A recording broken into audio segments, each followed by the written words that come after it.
What is up, everybody? Okay, let's get to some GUDAGUDA action here. Apparently I'm in the middle of a stage. That cannot be a good thing. So I got David's second skill to 10 on the Steno account today. So my ult account got it done. So what's your excuse, chat? What the hell is... Oh, this must be a free quest. Gilgamesh NP time?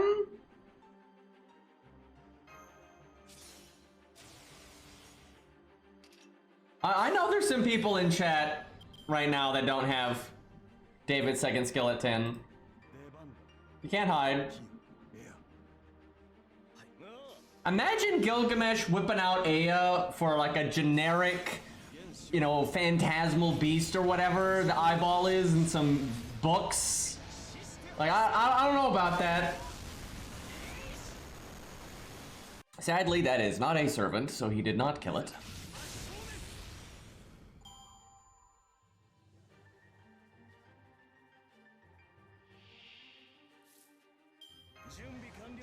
Cool background on this stage, though.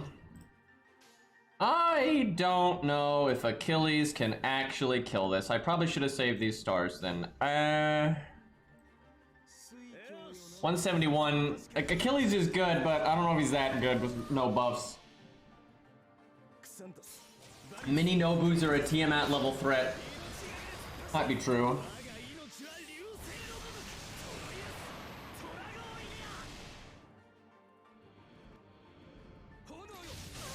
Close enough. I'll take that. Alright, let's see what the story's got for us today.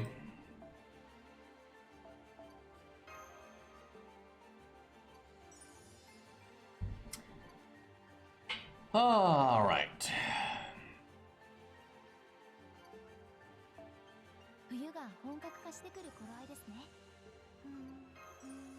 So I saw that JP Twitter's like losing its mind because there's been so few male servants.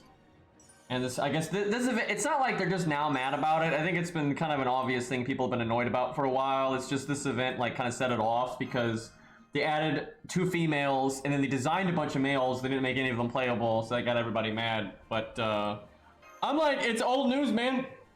I've been talking about this forever.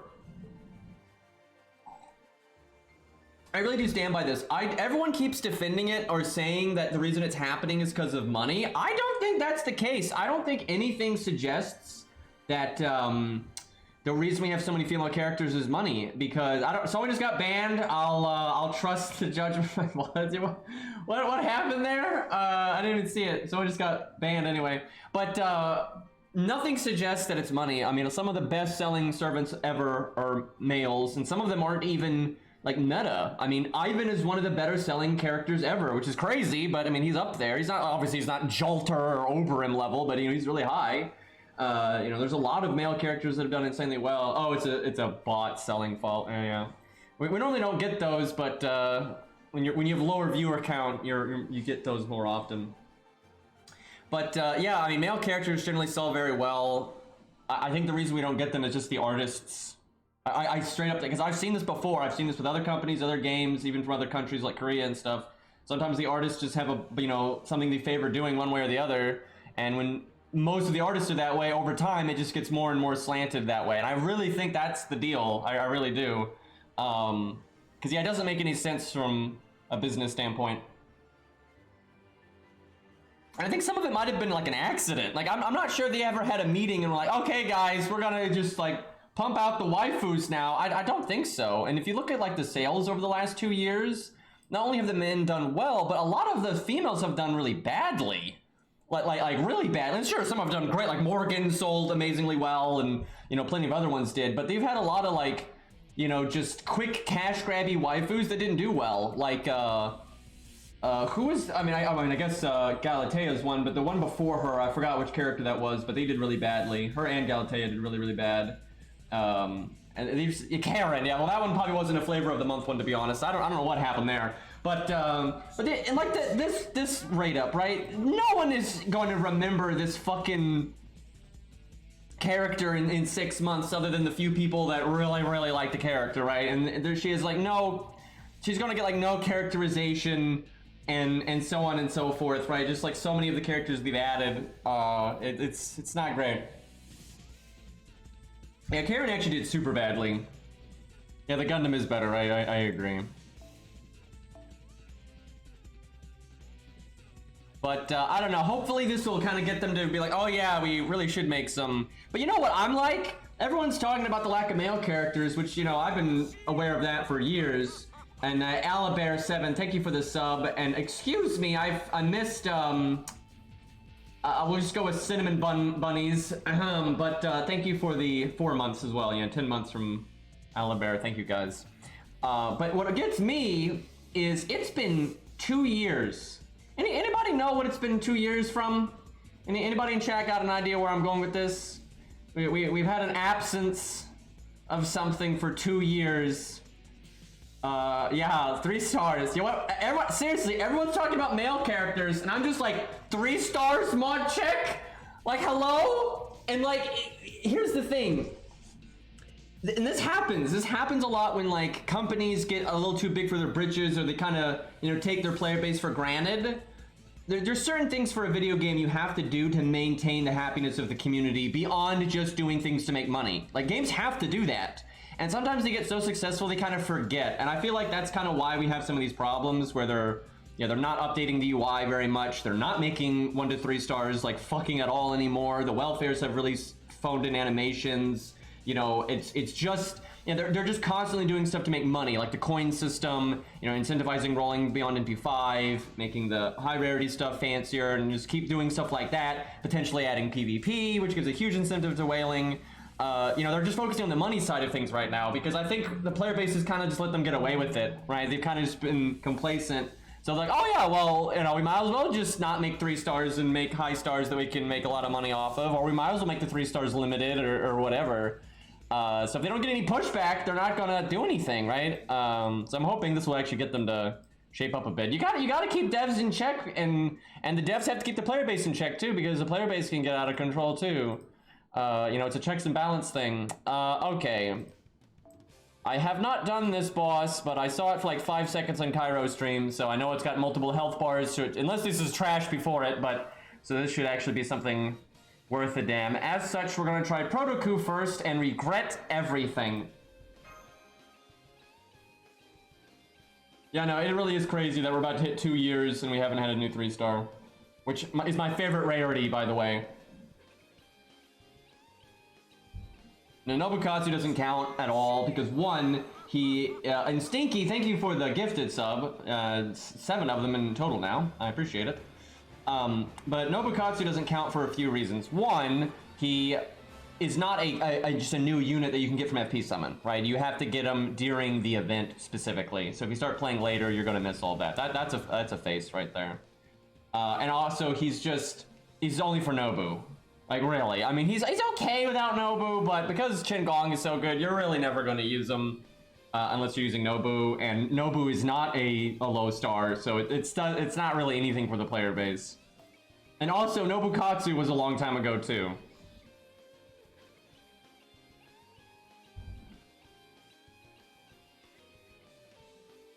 There is still no reason for this event to be 5.5 exclusive, because we have already had events like literally 4.5 where you didn't have to do the main story to do it, right? And they just said, oh, there's spoilers potentially for the main story in this if you proceed at your own caution, right? Or proceed at your own risk, right? There's no reason for this to be 5.5 locked. Absolutely none.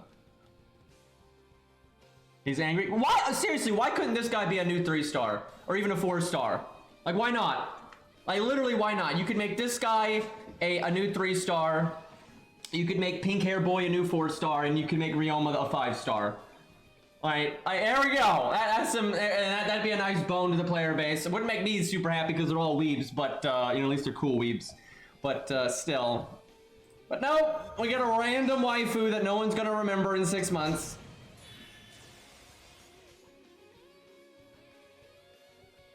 I suspect they probably will, though. I do think they're gonna start getting their shit in gear when it comes to this kind of thing.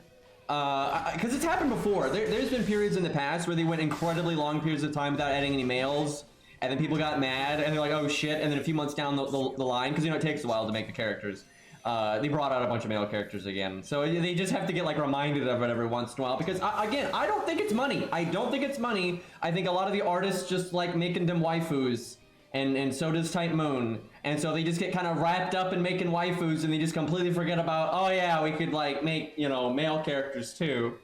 That's the thing.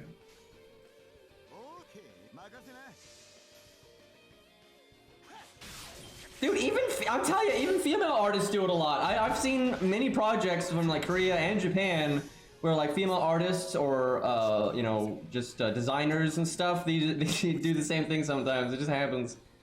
I mean, I've seen it the other way too, where you have like certain designers or artists that make almost all male characters. And if that's what they want, the thing is, that's fine. If that's what they want to do, there's no problem there. I'm not mad. I don't think it's sexist. It's no problem. But as the head of like the whole project, you just don't have that artist do every goddamn character. You're like, okay, you know, if they don't want to do female characters or they don't want to do male characters, we'll just have another artist do these characters, right? No problem, right? So you just gotta, you know, keep it in balance there.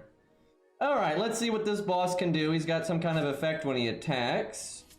I'm just gonna NP here. You know, I'm gonna do my first skill to potentially block some debuffs, even though I don't need the crit buff.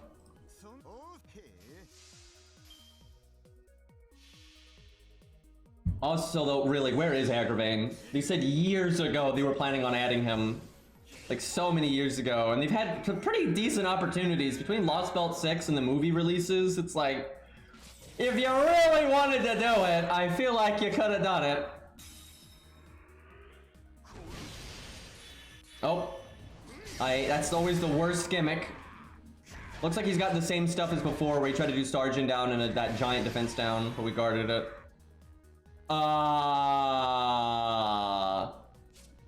He's Mordred from Camelot. I actually think that's what this is. I think he's Mordred from Camelot here. Well, might want to bring default. We'll see. I need to. Ooh boy, I need to go pretty fast then. Means my command codes are pretty bad here. Yeah, he's looping, boys.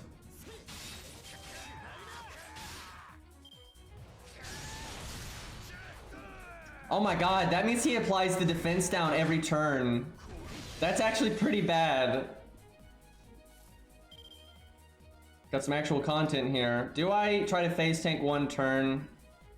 I don't think so. I don't need to get rid of the defense down yet. I wish I'd gotten my NP, because I could probably break here if I had.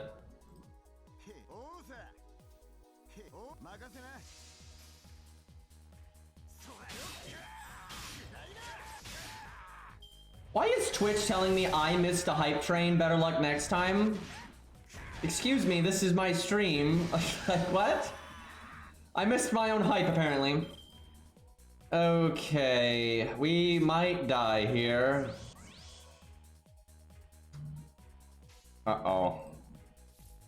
Guess I removed the defense down. I don't want to get NP'd. I just have my defense up. That's my best bet here. Do I save my NP? No, I think I NP so I can crit next turn.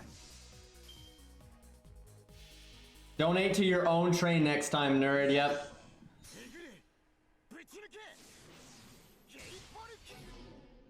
I just procced insta-death on a boss. That is so rare, dude. But that's so dumb. You couldn't have done that on the next health bar? Bro, you were gonna break anyway. If he had done it on the next health bar, he would have killed him. Why couldn't he have waited a second? Also, we got one shot, so that might be beatable by Protoku, but that's hard. Dude, that's so rare. Unless this boss is abnormal and has like an abnormally low resist, that's super rare that happens. Well, we'll mess about with some other insta-death people and see if maybe he just has a weird death rate for some reason. Let's use regular Ku then real quick, because one, he's just better than Proto Ku, so we can you know, show how much worse Proto Ku is. Feels bad, but then he's got a higher death rate than Proto Coup anyway. And then maybe we use Gramps, you know, King Hassan, and we see how... Man, I remember when I used to say Gramps, everyone knew who I was talking about, and they don't know anymore. Because then they added Lee and all that kind of stuff, right? Like, it used to be really clean when you would just say Gramps. It was really clear who you were talking about, but yeah, now it's all over the place. They're both assassins, too. Gramps 2, yeah. Gramps with sunglasses is Lee. I just call him Old Lee, right? That's just what I do with that one.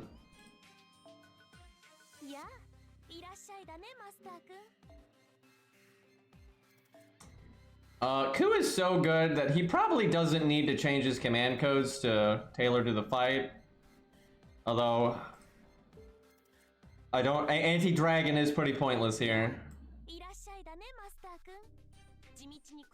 You know, Da Vinci, have you ever considered shutting the hell up? I don't know, I just feel like that would be nice when you go back and forth between the menus. I didn't have to hear the same dialogue like 90 times, that'd be great. Don't you defend her, chat. I know you all got the game on mute when you're doing that kind of thing. Don't you lie to me. I guess I just do the anti-male one. Kinda sucks that the anti-male one is 20% and then the anti-female one's only 15%. But they'll probably add a 20% one later. But it's because the Carmella one ended up only being a 4-star, not a 5-star. Okay.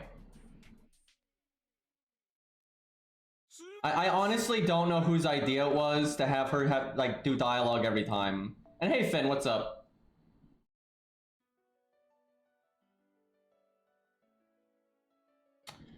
Let's see.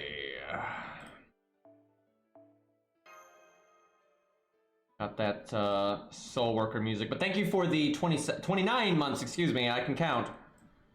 Why am I looking in my Lancer slot?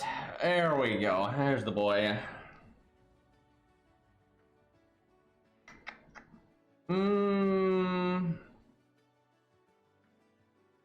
Honestly, default's fine, but it will do Atlas just because of the defense down.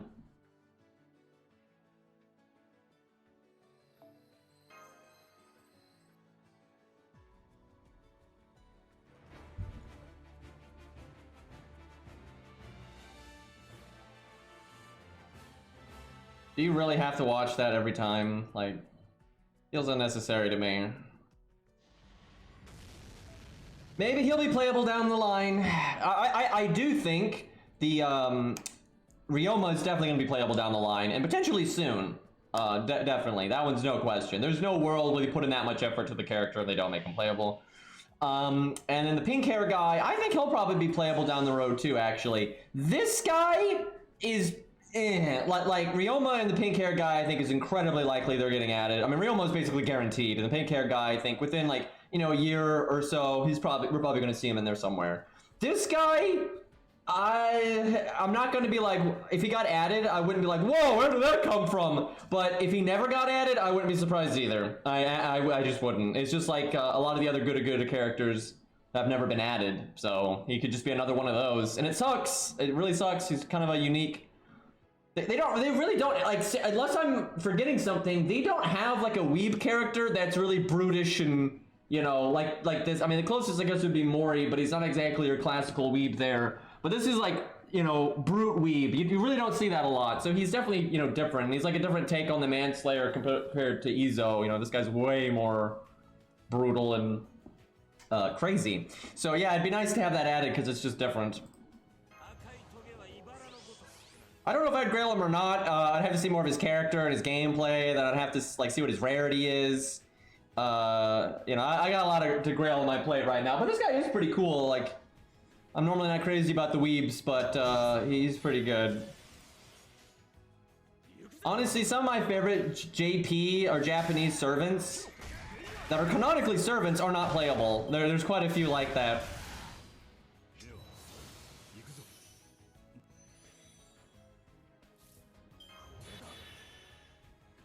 Guess Buster Art's good enough. I mean, I could probably do Buster Art Buster, actually. But it's so little of a damage difference that I don't see the need. Yeah, what's his name? Shimbata, we say? Yeah, he's probably my favorite of the weebs. I love that kind of armor, and you know, that kind of making it kind of over the top anime there, and you get like the flame and, you know, purple energy stuff. You know, it's good. I like that, and he was a cool character. I think the artist did a really good job. Do INP. I don't need the attack up, but I actually need to cast this early. And actually, maybe I should have cast that last turn. I might be able to break without the NP, but I guess I want the crits. But yeah, he's probably my... Now, Maxwell's Demon's not Japanese, but he's part of GUDAGUDA. And Maxwell's Demon is definitely... 200k? By the way, no event bonus, just casual 200k at Nooch. Oh my god, it's because this guy's a Berserker. Why did they give that to... Why does Ku get such a huge niche like that? Absolutely ridiculous. I'm sorry, Proto-Ku.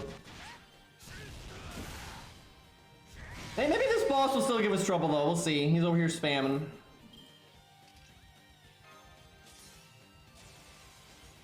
Got that guaranteed crit. Wonder, watch that 30% crit. That'd be nuts. No. Can't have nice things. 70k, no event bonus. Just vanilla out of the box, do 70k with a Buster card. Totally reasonable.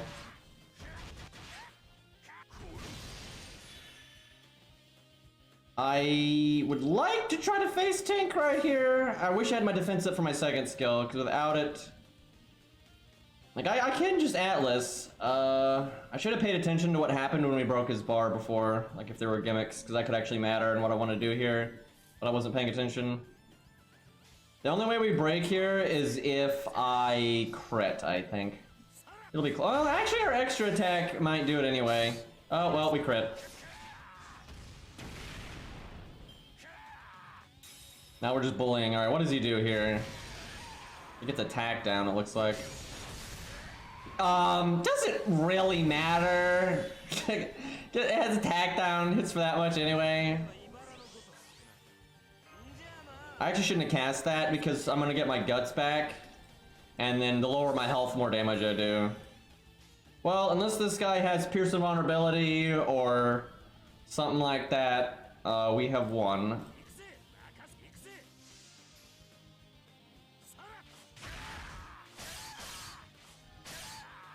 That's so busted, dude. On a good run, where like the early turns go well, you could win by that turn. That is so nonsense. And then like this turn right here, we would just overkill so hard.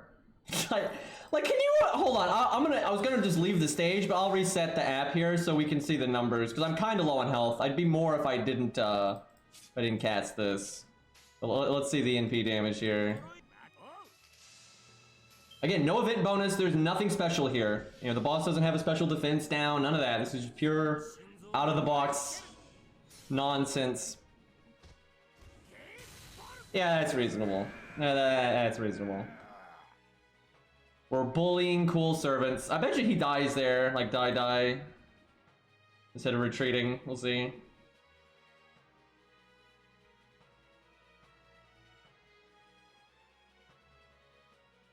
I do feel confident though. I know this might be copium because I have what's about to come out of my mouth came out of my mouth years ago and it turned out to be wrong. But they won't do it again. I really am confident now that if they buff another 3-star Lancer, it's not gonna be Ku because you have to be so stupid at this point to be like, oh yeah, Ku needs another buff. Deermid's fine. Nobody's mad about Deermid and Baldy and Taiga, so we'll just buff Ku again, right? I do think that they may indeed buff Ku again down the line, but I really don't think that they are going to buff Ku before they buff Taiga or Deermid or anything. I really don't think they're going to do that. I think once they buff maybe one or two of them, then they might be like, oh yeah, well we buffed Emiya a bunch of times, so, you know, we could buff Ku a bunch of times, right? So that may well happen. I'm not saying Ku won't get buffed again. I'm just saying I really do think it's so obvious now, like how big of a gap there is between like Ku and Taiga and Deermid and stuff. So I feel like, you know, they kind of have to buff those. 50% battery next. I wouldn't put it past them. Actually, really, I would not put it past them to get. I don't think they give him a 50% battery because that's absurd, and that would just shit on Billy and Bedivere. But I could see them giving him a 20% battery. I could definitely see that. Yeah, Deermid's guys, Deermid could solo that stage, right? Because like Protoku can solo it, just not reliably. I think Protoku maybe have a 40% win rate, something like that. Unless you twink the cracked essence, you could probably make it better. But Deermid here, it just be terrible. It'd be so terrible. You need a good bit of survivability for this, actually. You need to either be able to 3-turn him, or you need to be able to have good survivability. Because if you have insane DPS or looping, you could just get the fight over with really quick. And as long as you've got like one survival skill of yourself, and then like the Mystic Code, you know, you're probably gonna be alright. What's a unit we want to try then? There's the twins. We haven't used them in forever. I'm not sure they'd be able to do it or not, but that's a very loopy unit. Got Hot Wheels. That's a fun one. You know, Doorman might be able to do it. That's kind of an interesting one. I'm pretty sure, chat, that could do it. Okay. You know what, Beastly, that does sound pretty fun, actually. Because she's such a good solo unit, but she doesn't have, like, that kind of burst. So actually, I do want to see that. Do I have your account that has her? I am very bad at remembering which one goes where. I wouldn't mind trying out Burgist as well. I don't think Burgist could do it, though. This is actually, like, this is her nightmare kind of fight. This is not what she wants to see. Neurobride would actually be interesting, because Neurobride is generally really good at soloing, and she does loop and can kill incredibly quickly, but she's really bad against NP spam. So there's like pros and cons there, so that's kind of an interesting one. Mori would get destroyed here. He's a terrible solo unit. He's one of the worst solo units out there. Obviously in a team it'd be no problem. Actually, a Grailed Fergus would be interesting here. I wonder if his double defense... He'd have to be able to face tank 1 NP, I think, at least, through like his defense buffs. You block one with the evade... well, you block one with your Mystic Code first, then the evade, then the defense up. And you'd I don't know, maybe bring a Guts CE, I'm not sure.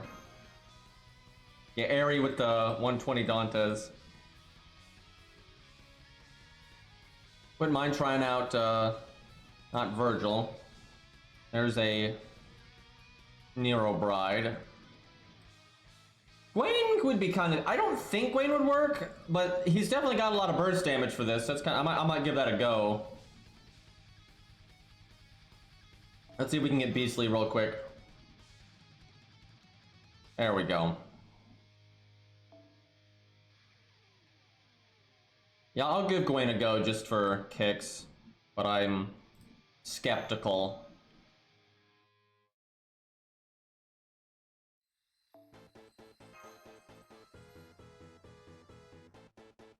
Actually, I'd say Shibata is harder than this guy. I guess it depends on which fight, but... Because for all we know, this guy's going to be the challenge quest. I doubt it, though. Because of this fight, I don't think it's going to be the challenge quest. If we didn't see this guy again, I think he actually would have been. But because of this fight, they're going to see this as, like, you know, good enough. I think it's more likely the challenge quest will be... Ryoma, or just an unrelated, like, weeb servant that's not even really even in the event in any significant way, you know, or something like that. You know what would be a cool challenge quest? It would be Mori. Oh right, she has anti-Berserker, but so she doesn't have it here, so she doesn't have it unlocked. That actually would be pretty big, I suspect, because she is pretty normal card damage based, and you'll be able to shred through things faster with that. Okay, I'm gonna waste the heal, because it's turn 1.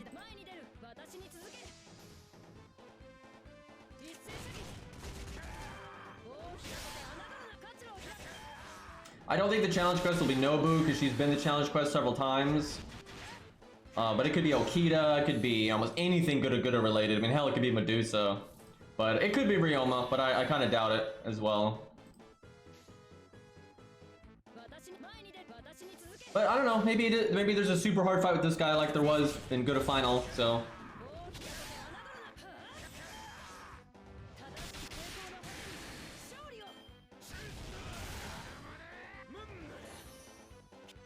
I really wish she had gotten lucky and broke there. I wonder if I should have already cast that, because I'm probably just gonna evaporate here.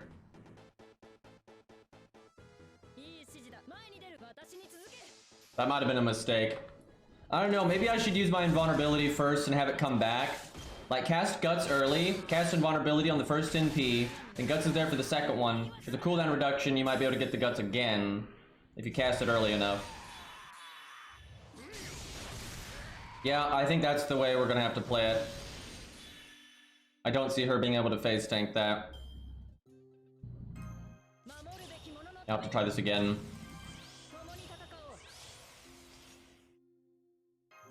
It's either that or you actually go more offensive and try to just win really quick.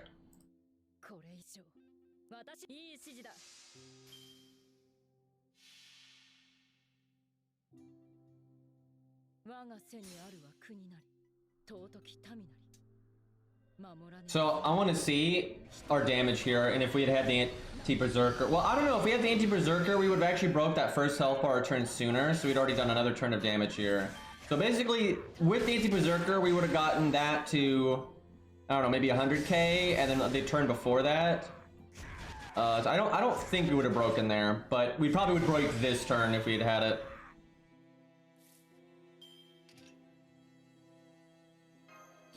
Yeah, okay, if I cast this stuff early, I can get Guts back again.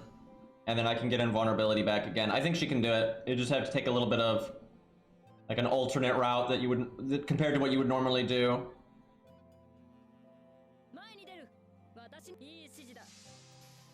Yeah, not the best luck going on right now, but yeah, I'll give it another go. I think we can make this work. How? Come on! Okay, that was just bullshit. Just saying. All right, I'm just gonna restart. She definitely needs to have broken by now. And then we gotta cast that Guts early. There's a chance that we want a different CE, but let's stick with this for now and see how it goes.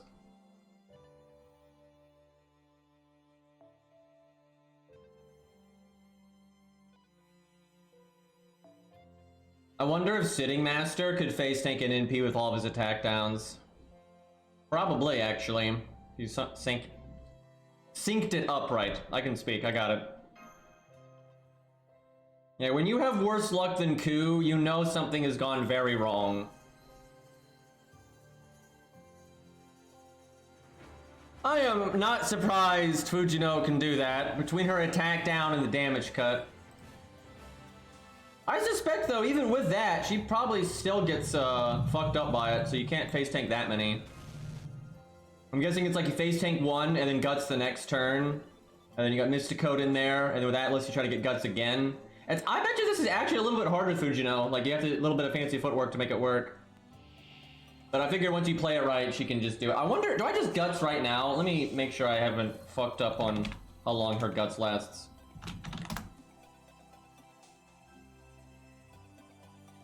I remember in the old days where like 90% of people had Guts that lasted 5 turns and only a few people had some that are shorter. Okay, hers is only 3 turns. Ugh, that's not good. I think I cast it next turn.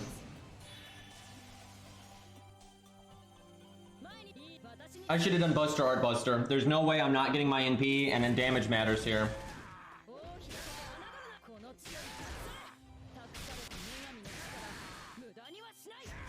So you have to basically have your attack down, his attack down, and your damage cut.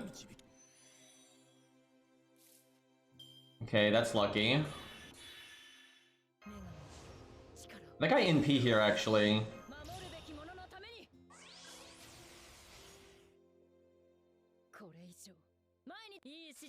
Maybe I should have done Buster NP quick extra. It's actually a little bit more damage. But crits next turn could be really good if I break.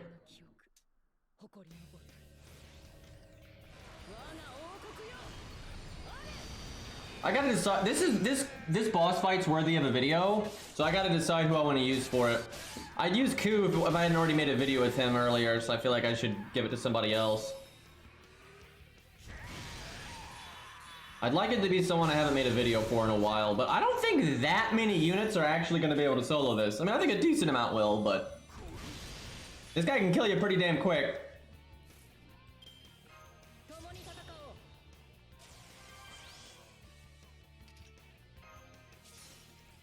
I haven't done it on my main account, so even if we beat this permanently over here, it'll be okay.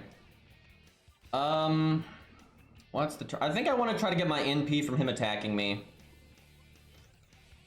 So, for her, I think she wants really offensive command codes. It's just hopeless, I think, trying to heal here now that I'm looking at it.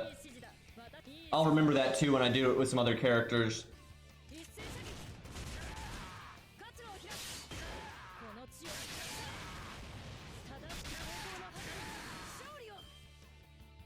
That's impressive normal card damage, though.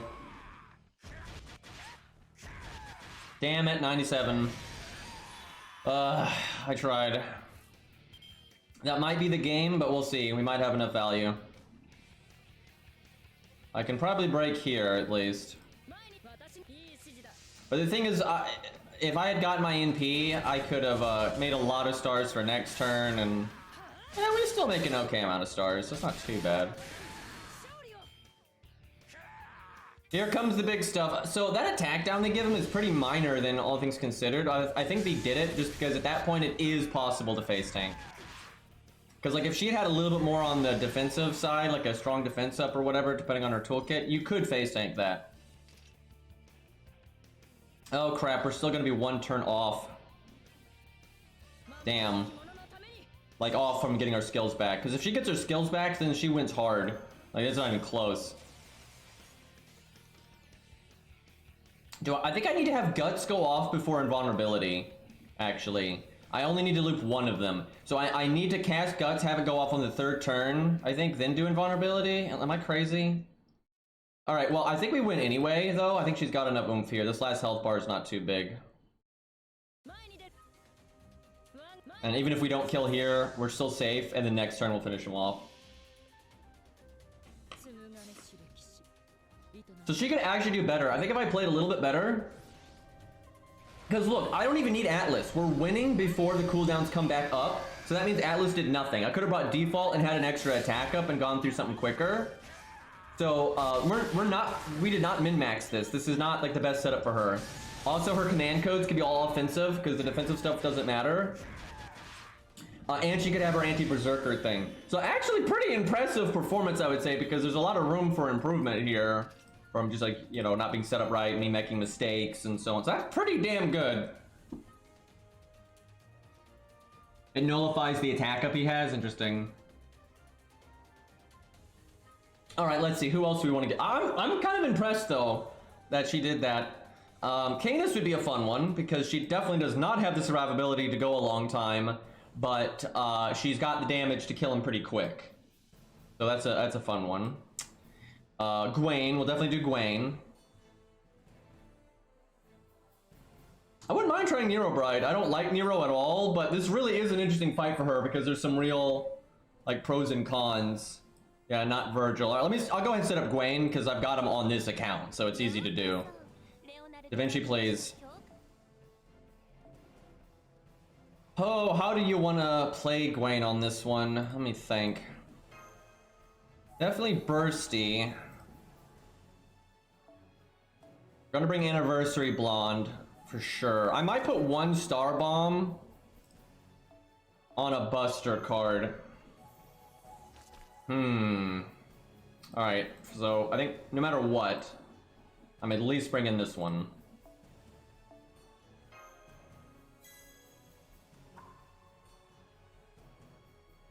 Now, Panda Lancer get destroyed. She'd do better the other time he fought him. With this one, like his NP doesn't crit, and it just wants, so he should get super destroyed. You know, I think Caligula might be able to do this.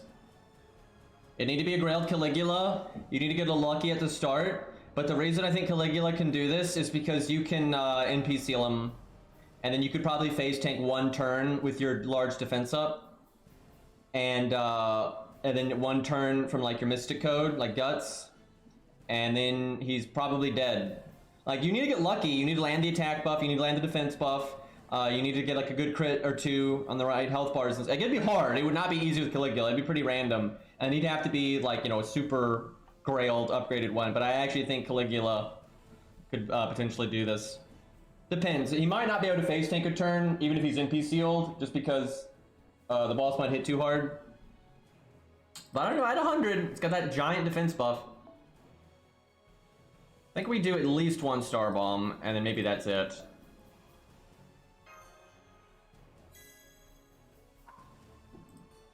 Crazy dramatic music when we're changing command codes. Because this is the real boss fight right here. We're probably never going to use our other cards except for the turns that taunts are up, so I might as well do that just in case it gets us our NP. And then I guess more stars on quick. I don't see them doing anything for the most part.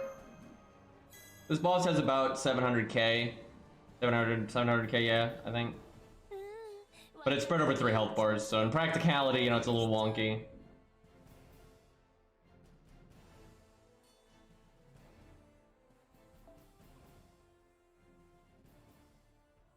I use Gwen enough that I really do need to get that Guts Craft Essence up to 100. Actually, real quick, now I have to go through a million menus again.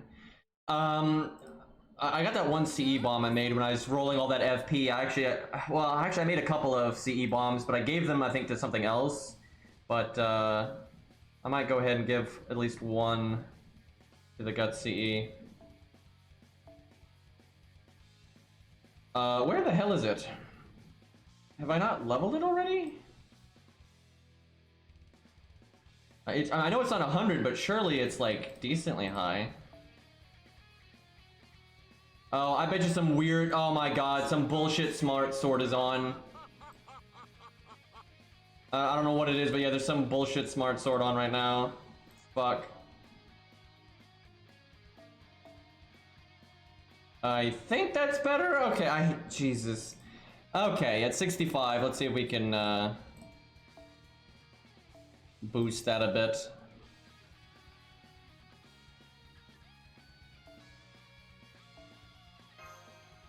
A little bit more attack. And TG, thank you for the resub for 16 months. Dumb sword. Yeah, that's basically a lot of F-Ghost filters, unfortunately.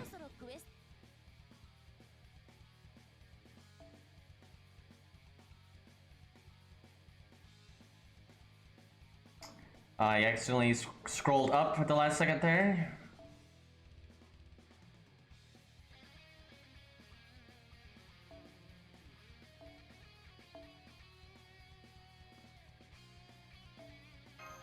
Yeah, if I could get him to 16k through the CE, that would be nice.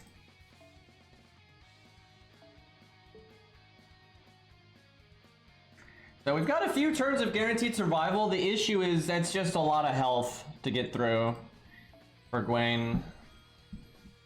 And what really sucks is it's very likely that some of his damage where you could line up.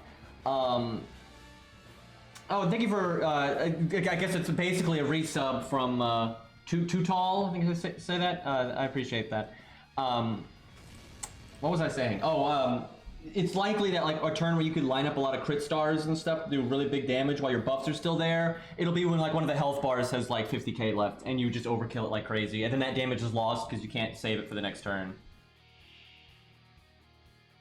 The Buster NP one is, or the Buster crit one is really good. The reason I don't level that one is one, the other one's already leveled so much, and the other one is better for everybody.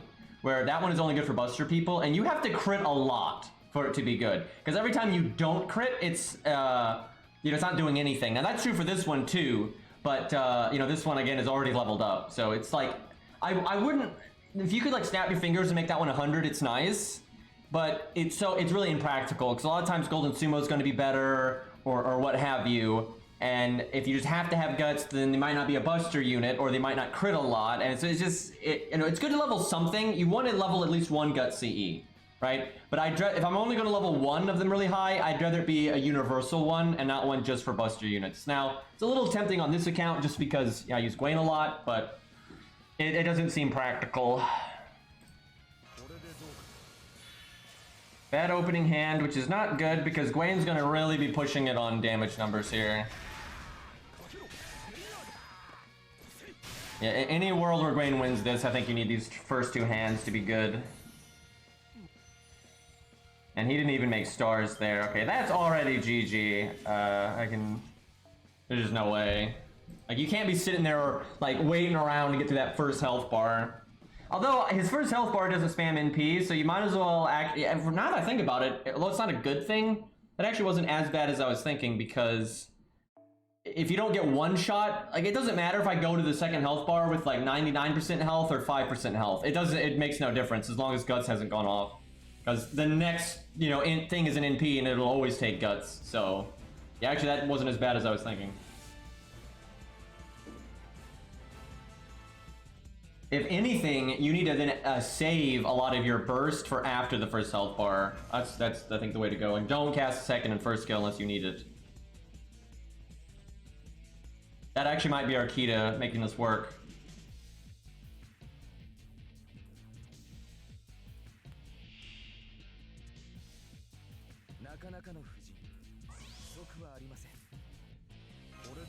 Still not a good opening hand. Slightly better than last time.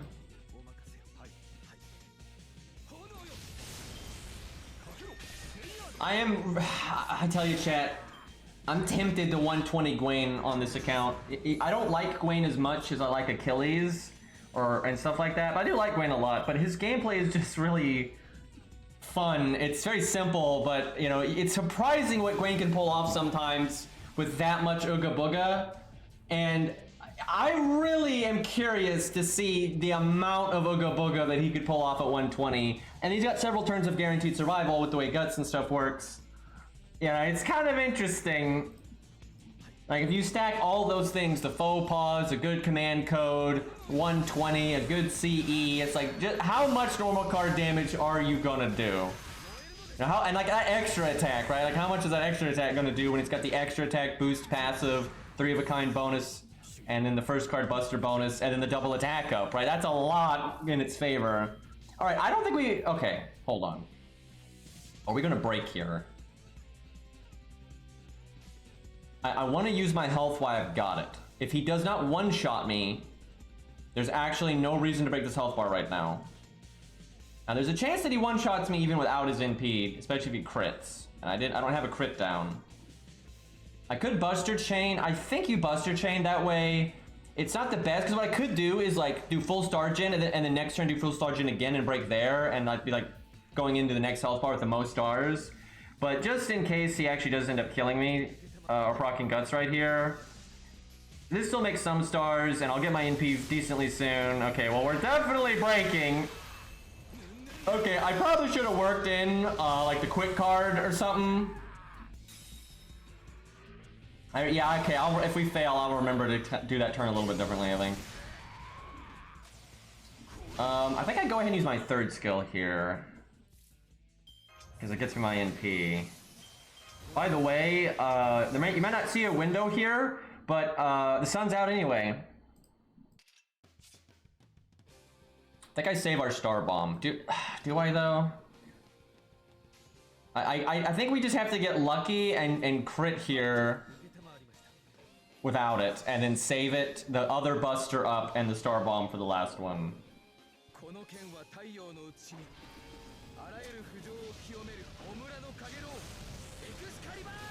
If I do find a way to do this with Gwen, I would be tempted to make a Gwen video. I don't know, chat. It's just, it's tempting, right? Because I'm actually thinking if you play this right, this might actually be pretty reliable for Gwen. We'll see.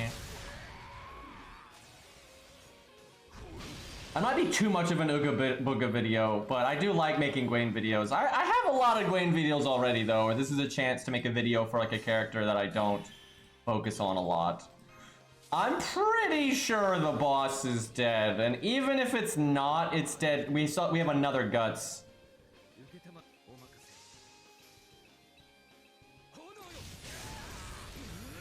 Wow.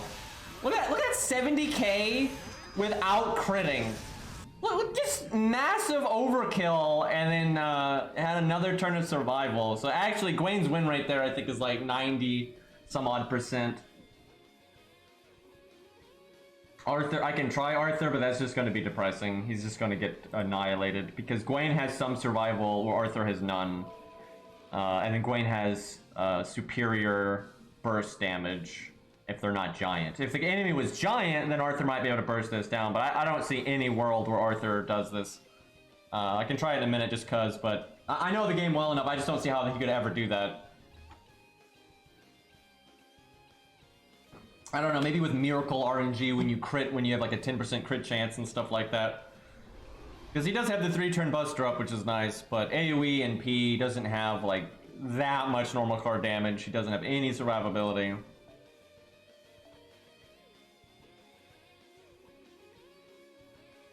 I think Ushi would get destroyed here. Oh, well, you know, we used Ku and Proto Ku, so we'll give her a go, but I don't think this is gonna happen. I think she wants default. Hell, I think Proto Ku might actually want default. Mordred probably couldn't do this either for the same reasons of Arthur, but she, on a good run, you might be able to get her to phase tank a turn with her 50% defense up. And if she does phase tank a turn, that does help quite a bit.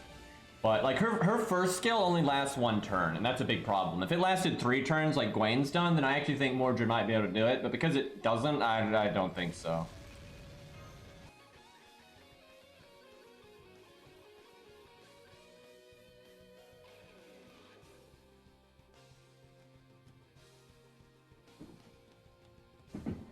What's Arthur's third passive? I forget.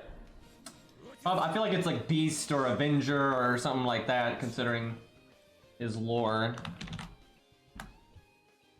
Oh, wait, I think it's Saber, for God's sakes. I think him and Mordred both have anti-Saber, so they're both bullying Artoria there, apparently. That's so strange that they did that, but let me check to be sure. Yep, it's Saber. Oh, that's funny. Regular Nero should be able to do this just because she has so many guaranteed. There's like, I don't see why she couldn't, because it doesn't. The enemy can be doing 9999999 damage and she'll still live, you know, roughly the same amount of turns. And so she only has to do 700k, right? Like with that many turns of guaranteed survival, if she can't do, like, I don't know, maybe at level 80 she might not be able to do it just because her damage might not be enough. But beyond that, I think she would be totally fine. And who knows, maybe she could do it at 80 and that'd be kind of impressive, so maybe we try that later. But like her and Herc, I don't think would really have a problem here. I think Ibuki would have a really bad time here. We could try autos because his is super upgraded, but soft survival, you have to have a lot of soft survival for it to work here. I'm almost thinking you don't NP right now and you break over 2 turns, you just use the health bar while you've got it. So yeah, I think we're gonna try it that way. He might one-shot us, but I think we gotta try it. I think if I NP there, we're dead anyway. Fuck, she needs to do more damage than that. I can do a more damagey combo next. No, she got it next turn. So I just need to not die here. Ooh, that was close. That was the right call though. That was good. Okay, now we want to make as many stars as humanly possible. I'm guessing Beastly, you have her extra attack boost. So yeah, she might do better here than I'm thinking if we use if we use like normal card damage, command codes, and star bomb stuff. She might be able to get some big crits here. Also, Protoku might want to do what she just did and like save his PFA. Depends. Like taking advantage of that first health bar, not having the NP spam, is pretty good. She probably wants a gut CE then, because we're at 200%, and that would be an extra turn for her. Actually, Protoku probably wants to do that as well. That'll actually, I think that's going to really help Protoku. Like have Protoku not NP the first health bar. I think that'll actually allow him to do it a lot more consistently. I would hate to do Ushi's second skill right now, but I think I have to. I need to try to break right here, and then also make a bunch of stars. Sadly, he gives a star gen down, but we give ourselves a star gen up, but her hit count's not amazing.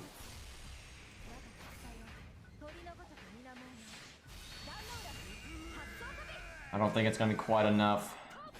Especially with the 80% not critting. Oh, man. If she could have broken there, that would have, we wouldn't have won, but we could have at least gotten, like, really close, I think. Because the last health bar is smaller. Yeah, I think she's gonna win. Because I was gonna try to get to the last health bar and then do this attack up. Oh, we can see how much damage she could do. She can get farther than this, though. She can get a little bit farther than this. She could probably fuck up that last health bar, but I don't know. We'll see. Maybe with a gut CE, with a lucky opening hand and a gut CE, she might, and good command codes, she actually might pull this off. And I think Protoku can pull it off too with a similar style.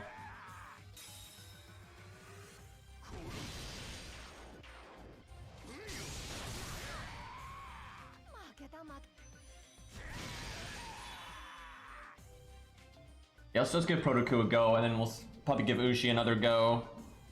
And then, I might try Arthur just cuz, but I feel like we're bullying at that point.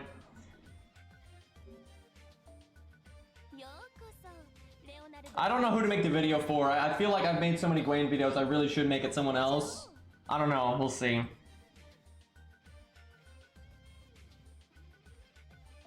Guys, they're gonna give they gave Protoku an animation update in this event, right? And then I can just have him solo it when I figure this out, and then show off his animation update. It'll be great. We actually do need to use Gramps just to see if this boss for some reason has like a lower insta-death, because we got a, that was crazy that we got a boss insta-death. I should ask Cairo. Actually, hold on. I'm gonna go to Cairo's. Oh no, he's playing Sekiro. I'll let him do it. I was gonna go in his stream and ask him real quick if he had any insta-death procs, but he's playing a different game, so we'll just let him be for now. Let's see. What am I going to do?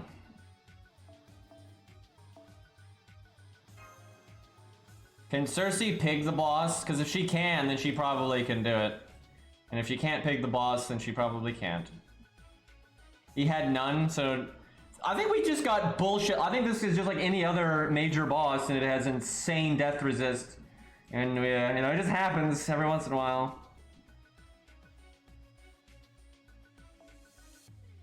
Wait, which one did we equip? Of course. Oh, that's the one I need.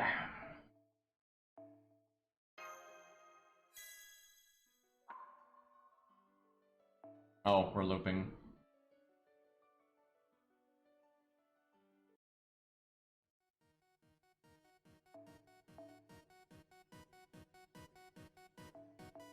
This is about as gas as I can go on Protoku. Not sure about the art card though. One thing I don't like about this new UI, it's like if you're looking for two of a similar command code and you don't know which one you just equipped, you can't actually tell.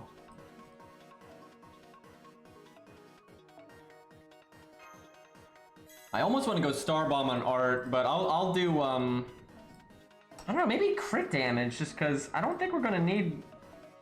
There's a chance that Merlin would come up for like a second NP. That's probably still worth.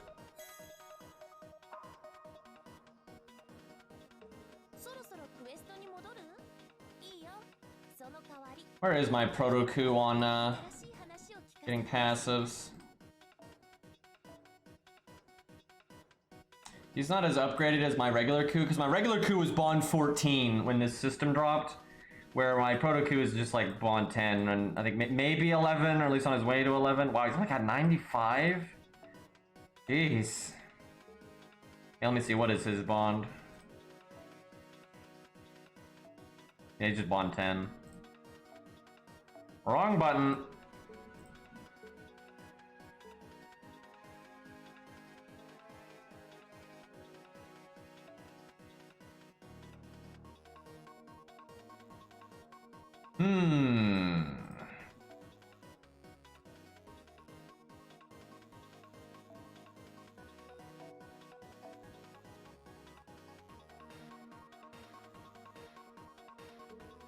Okay, so basically we break the first health bar without using...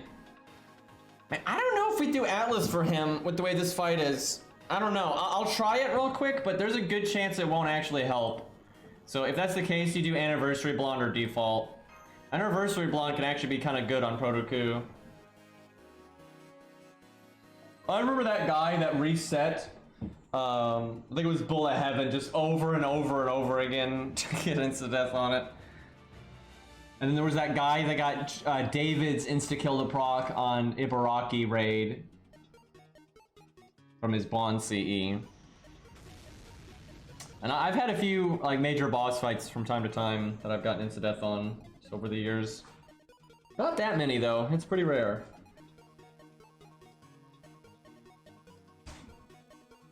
I'll be right back. 1 second. I need water.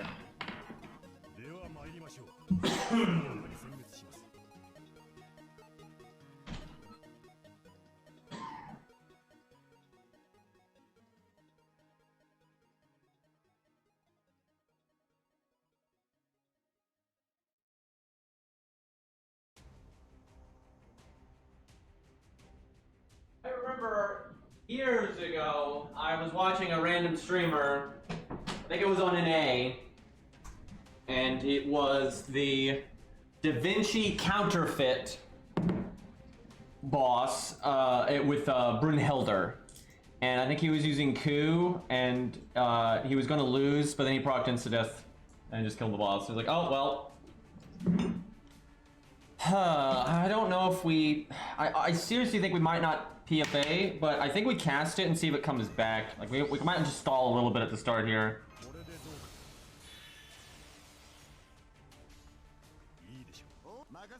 Why did I do that?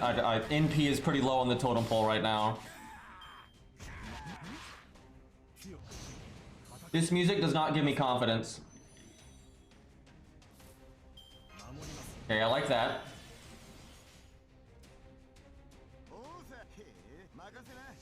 If we can get a crit next turn, that'd be really good.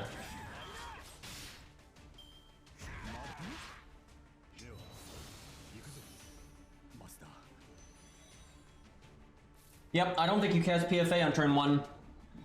Because you might as well use your health as a shield instead. Because on the first health bar, that's the only time it matters.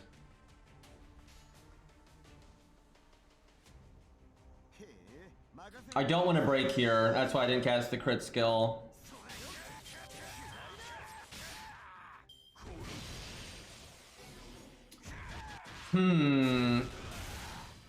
I wish he had not done that skill seal. I'm glad he didn't attack 3 times, that was actually lucky for us, but don't like that skill seal. I think I gotta remove it. I think I do my first skill even though I don't need a crit here because I don't want to get star gemmed down if I can help it.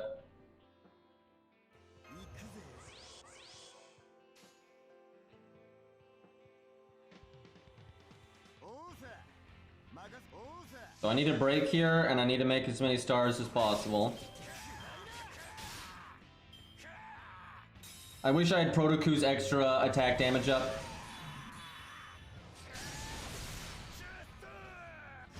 Okay, we guarded the star gem down, that's good.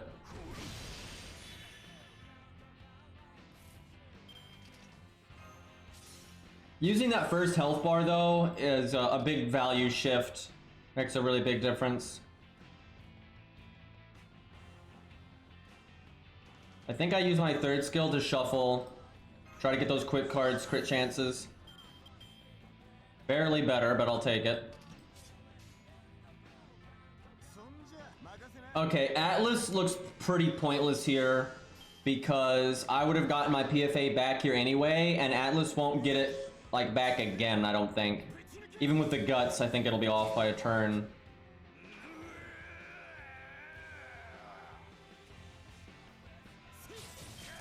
I only got 1 crit, that's good enough.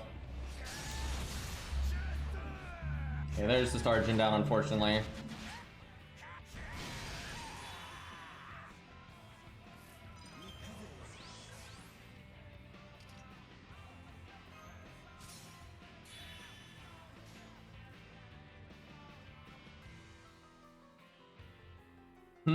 If I break here and somehow got my NP, we would... Actually, I think we've got this, though. Even I think I've got enough turns that we should be alright.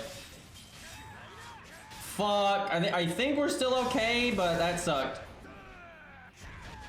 Yeah, manipulating that first turn, or first health bar, and then bringing Guts is really big here.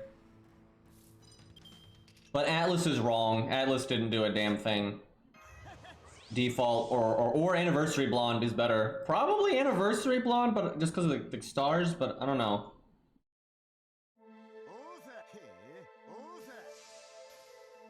Yeah, you should be able to one-shot the last health bar.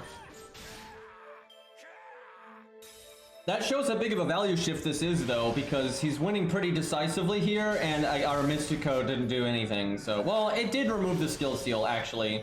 That was a little helpful. All right, let's make sure he can one-shot here. Do I want to re-roll my stars? I think I'm okay with just the 150%, and I think he can kill without a crit, so I'll just take what I got. Yeah, I'm ready to Zeet the app.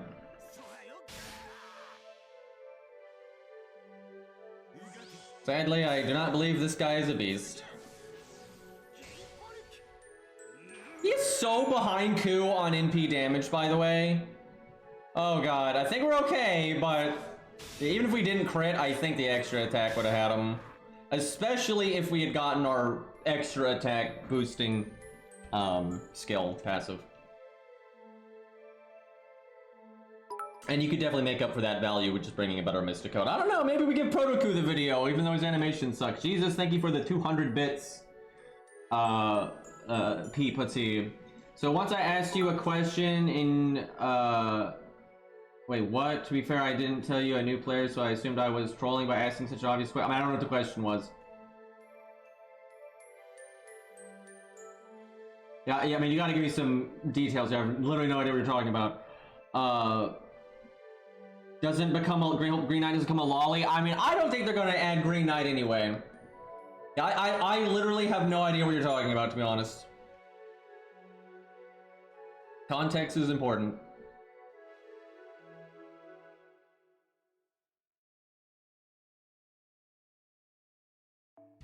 Let's see. So Ushi again, and we'll basically try to play that the same way we just played Protoku. The bad thing is, Ushi is more likely to die on that first turn. So if Protoku had PFA pinged off at the start, you would have had to have brought a better Mysticode. Like, we wasted our Mysticode.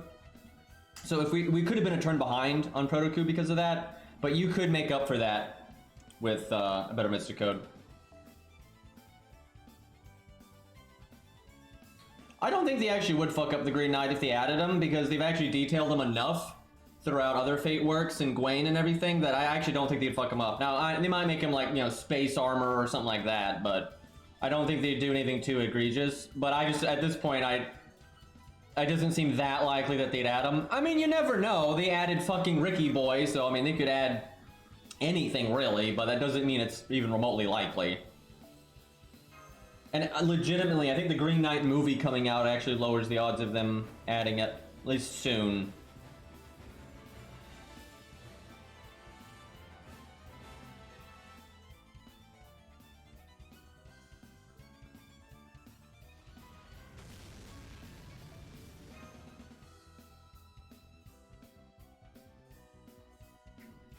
Yeah, Musashi is so... like, she has so much damage. She has hard survival. And doesn't she have anti-Berserker? Because, you know, she needs that. I swear, they gave anti-Berserker to all the wrong people. Like, I mean, like, Ku. Like, Ku got it. Like, what? Yep, Musashi has anti-Berserker. So yeah, she gets her NP really quick. She's got the huge, you know, normal card damage, the huge NP damage, the hard survival, the Berserker bonus thing. She could probably just beat this so quickly that... like, it's over before anything really happens. Does she need to bring Guts, though, I wonder? Let me think, because she's got... probably not, because she can probably just, like, NP the second health bar, and then probably normal card down the last health bar. Like, for real, you probably just, like, invulnerability, you know, the second health bar, and then if you need an extra turn, you can use your Mysticode, and that's it. And you just phase tank the first health bar.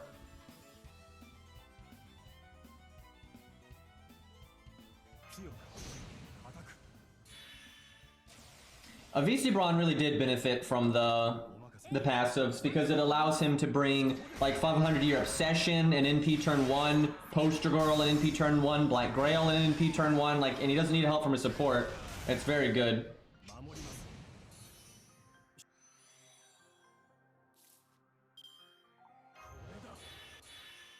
Not amazing opening hands here, but actually tempted to take that quick chain. Woo! Okay, critting there makes up for it.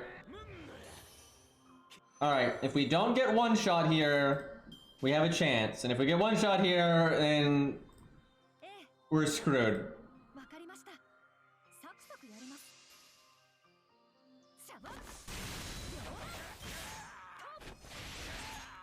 Unfortunately, it's gonna be close. Breaking the next health bar next turn is gonna be close. No, we died. Yeah, he has to not crit or cast the skill. Damn. Yeah, that part at the beginning definitely favors Protoku. I do think Protoku is just better at soloing this than her, but I think she can come close to accomplishing the same thing. So if she gets lucky, I think she might be able to do it too.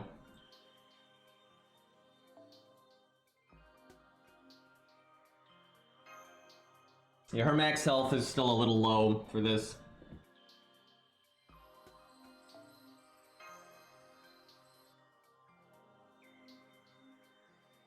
Yeah, we'll probably try Canis. I think she can do it. She can probably play it in a similar way to Masashi, although Masashi's probably better just because of the hard survival and single target NP. But I think Canis can handle this no problem. I'm glad that Protoku did it. Did Cairo do it with Baldi?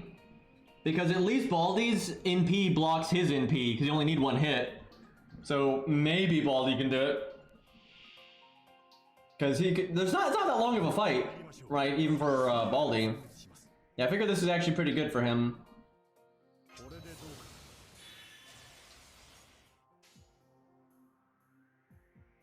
Actually, Saber Liz could probably do this. I don't see why she couldn't. I think Saber Liz would probably wreck this if he set her up right.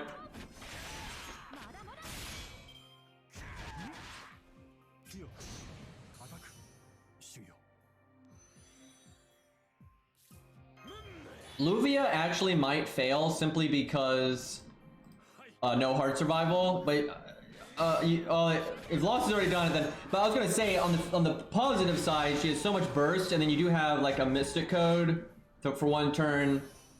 She can definitely face tank the first health bar without doing hard survival, and then maybe bring a Gut CE. She needs a Gut. Okay, yeah, you need a Gut CE. That's what I was thinking. That makes sense because yeah, face tank the first health bar, use Mystic Code for the second health bar, and then Guts if you need an extra turn in there. Yeah, okay, that makes sense.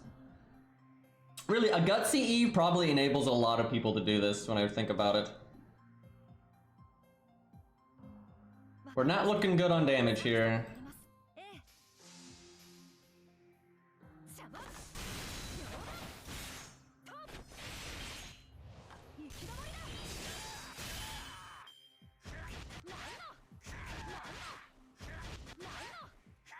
Okay, so we have to break here, and that is going to be a bit of a problem. I could do my first skill for the quick up. Got that 60% crit. It's got Star Bomb on it. Do I take the 30% crit because it has Star Bomb as well, or do I take the 40% that also just does more damage? I think I have to take the 40%. That sucks though, because I'd like to crit next turn, but I don't want to risk not breaking. Oh god, I don't think he's gonna break anyway. Just didn't get enough cards. That's GG. Yeah, she's got to not die in that turn, and then she's got to break right there. This is definitely harder for her than Protoku, like in every way. They're ultimately playing in a very similar like fashion, but it just favors Protoku more. Yeah, Hot Wheels could definitely do it. Yeah, it's true. If the CE was like Golden Sumo, it would probably have worked. A lot of Grail Dushis here. Yeah, and like you got the crit damage one. That's probably the better one. I think because we need guts. That's right. Yeah, this could be a higher attack stat. And yeah, the NP one doesn't help too much. If we crit a couple of times there, so the crit up one probably would have done it.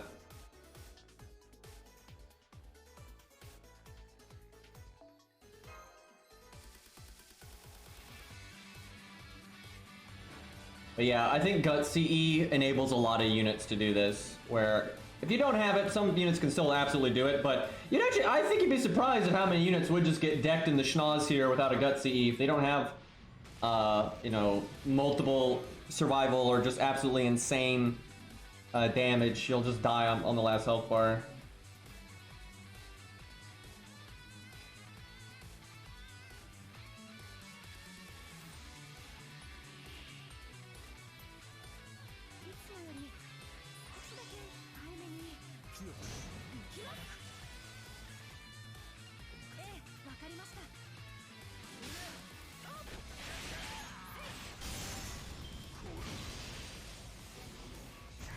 So they reanimated one of his arms for that skill animation he just did, and you might say, oh, that's impressive that they did that for a guy that they didn't like flesh out, but it's actually the same animation they made for his crit, if you look. So they're still being pretty lazy there, but it's more effort than they put into some NPCs. Woo! Okay, that pretty much guarantees that we have enough damage. So now it's all up to just not getting one shot here. The bad news is he cast his crit damage thing, so although if he crit us, we'd probably die on the following turn anyway. So it's kind of, at least it's crit damage that he did and not crit chance. But yeah, if he crits us here, we're dead.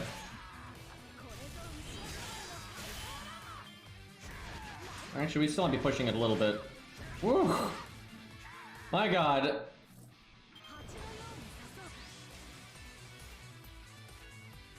I think I do this because it's the best crit chances and it gives us double star bomb.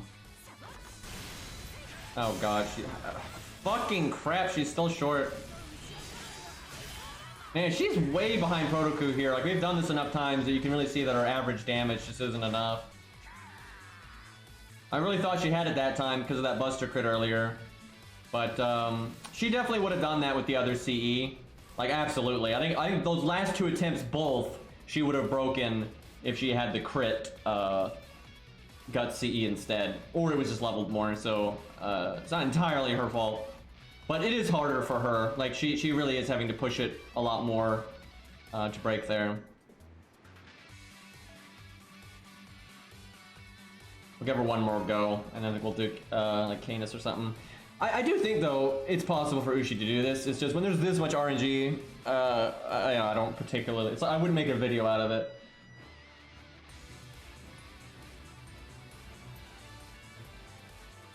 God, all the music clashing. That's just like how to get a migraine right there.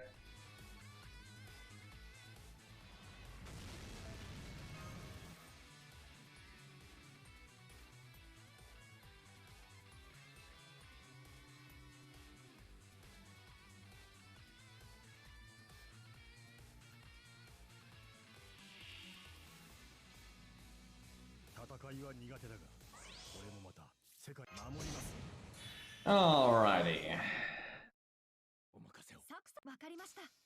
Be nice if she could get a Brave Chain in the first two turns. That'll remove a little bit of RNG. I'd like the first health bar to go smoothly once though, just to see how she does. Wow. I don't think it's even possible now. The only way is like if we just get so lucky on crits on the next turn, but we don't really make any stars here, so pretty sure that's GG.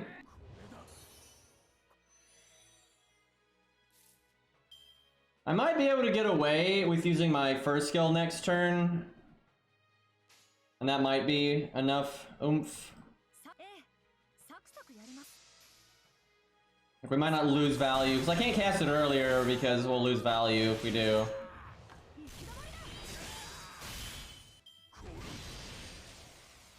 Lucky.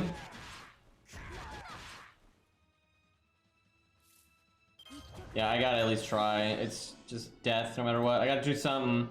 I'll do the 40-50. We need the quick one though to crit because it's the one that's got the quick up. Not enough. Not even close, really. Yep, I mean, she would have done it all 3 times if she had a better CE and stuff, but, I mean, she is so consistently not getting it.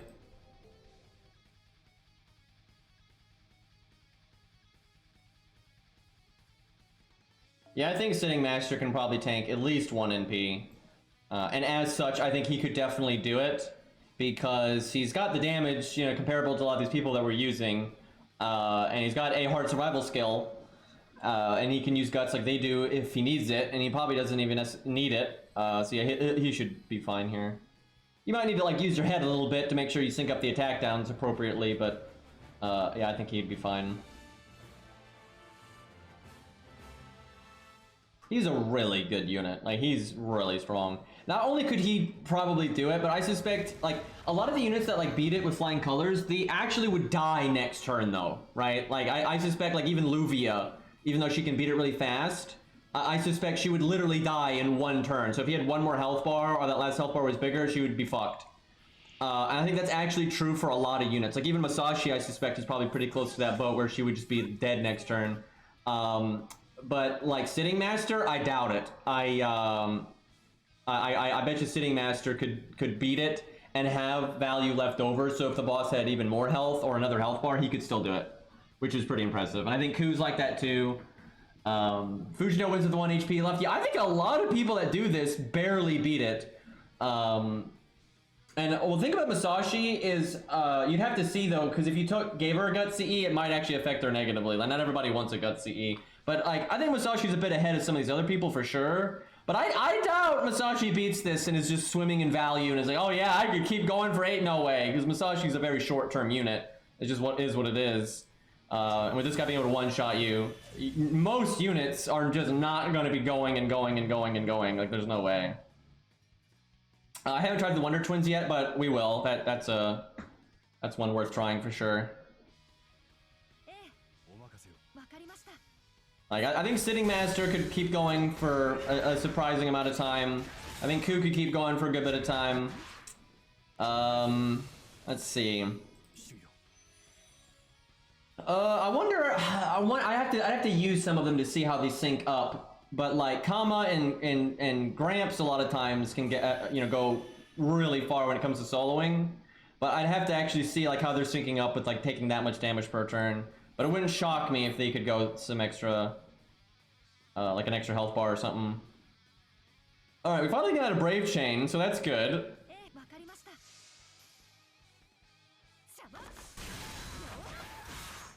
Oh yeah, Okita we should definitely test. I'm not really sure how the twins are gonna do, to be honest. Like, they loop, and that's good, and they have some hard survival. They'll probably be okay. I don't know. The issue with them I see is that if you do give them a gut CE, that fucks them up a lot. But because of the first health bar that you could, okay, yeah, you probably go gut CE and you just build up your NP off the first health bar. That's probably what you do. Okay, this run will probably work if we don't get one shot. Now we haven't been one shot in ages, but watch that we finally got a good run. Watch us get one shot now. Do I need to take that? Yeah, I should take the crit while I've got it.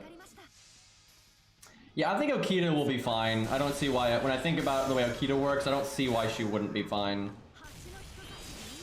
I think twins, Okita, and Masashi will all do it. And we got skill sealed. We, that ruined everything. Why you gotta be like that, man? That's not good. Well, I think I can do quick to make stars. I can NP next turn, but I won't have any of my buffs. Yeah, I think that ruined everything. Oh my god, I don't even. That's, dude. This is just ridiculous. What sucks though is every single time she is so close that it would have worked if she just had a better craft essence. Like, every time. Now, like, some of the other units did well enough that even if they had a weaker craft essence, they would have been okay. So she's clearly a bit behind, but still, she'd be able to pull it off, I think, if that just wasn't the case. That's pretty frustrating. Just could never get a good run on her, even though you can see how it could happen. Ziggy, do I have you on my ult account? I have absolutely no idea.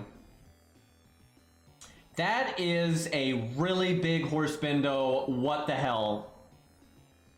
I'm surprised it doesn't have faux pas, considering everything else. Because no one else is going past 100. Why is he... Wait, is that his passives? Okay, that's his... I thought that was his skills for a second, but that's just his passives.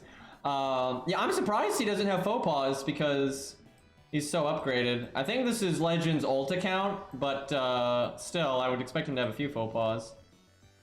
But that is a very big horse bindo right there. Alright, let's see if we got Ziggy.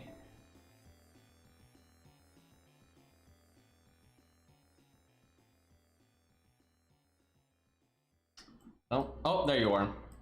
Alright, so just, I think give them, oh, Jesus, they're 112. I think they'll be able to handle it then. That actually really helps in that first turn where you have to face tank because their health is just going to be so high. Because they're a 21,000. Yeah, I'm pretty sure they can handle that first health bar, guys. But yeah, give them a gut CE and like very offensive command codes. Jeez, we'll do yeah, we'll do them, and then we'll do Canis, and then I don't know, maybe Sitting Master or something, or Okita if like Truck Kun is here. We might bust out Okita, let her show off. Because if Musashi and the twins are doing it, I'm sure Okita can. The question is if Okita could do it without a gut CE, because that'd be impressive. She maybe. I mean, I'm trying to think if she even needs a gut CE when I think about it. She might not. Actually, all three of the sabers there might not. I don't know. Now, Nero Bride would definitely need a gut CE. No question on that one. She would definitely need it.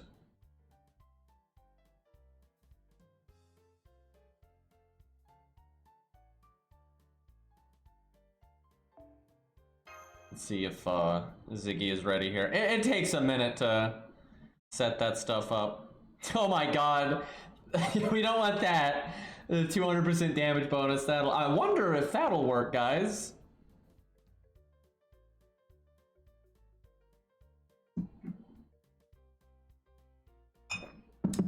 You know, chat, why we wait? If I see a certain something.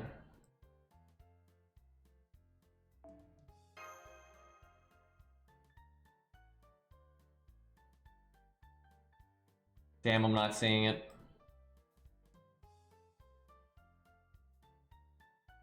Oh, hey, Maniac, what's up? Alright, let's see if they're ready. Nope. Wait, no, we got Gut CE. Man, did everybody not get the crit one, by the way? Although I guess on them it's actually good either. Okay, that's it's good that they're so upgraded, because that ain't that ain't gonna help a whole lot. But yeah, because they're 112, I think they can compensate. I have no idea what. I guess Atlas because of the skill seal.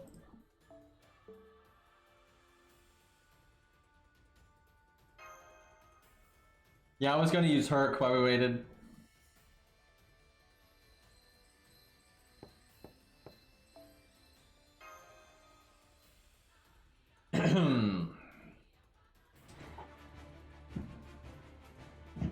I'll be right back, chat. I gotta do something in real life real quick. Take just a second.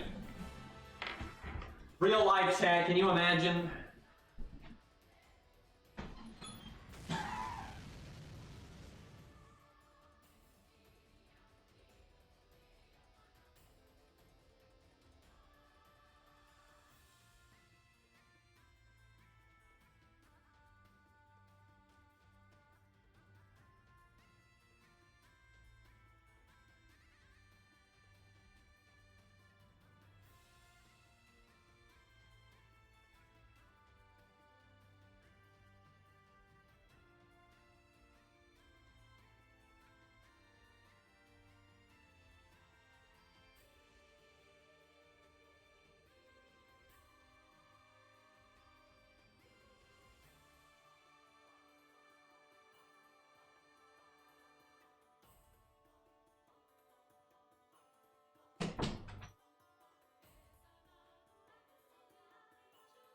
All right, I'm back.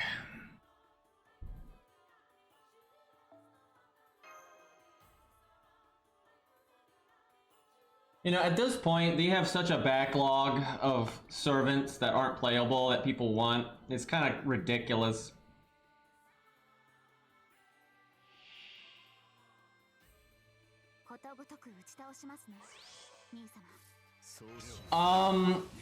You know, the game heard we were using a 5-star and it didn't like it. Well, a lot of things working against them right now. Bad CE, no opening hand. If they win, it'll be impressive.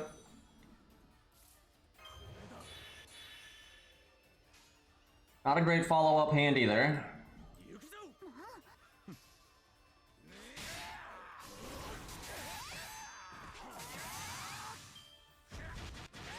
Okay, well, I'm pretty confident we can face tank here, unless we get like double crit or something crazy. So I don't want to break. I think we do. We want to break next turn though, so we do double quick.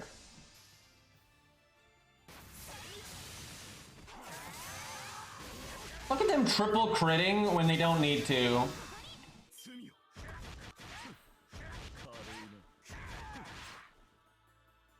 Now, let me think about this. I'm trying to squeeze out as much value as possible here.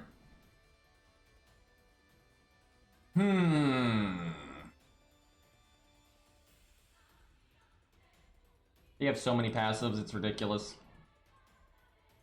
I don't want to NP, but I'm trying to think if I should use my third skill anyway, or if I just let Guts go off here.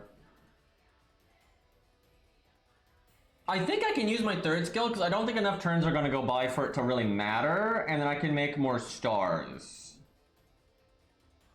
But do I need more stars? Let's see. I mean, it doesn't hurt. Yeah, I think I'd do it. For the most stars possible.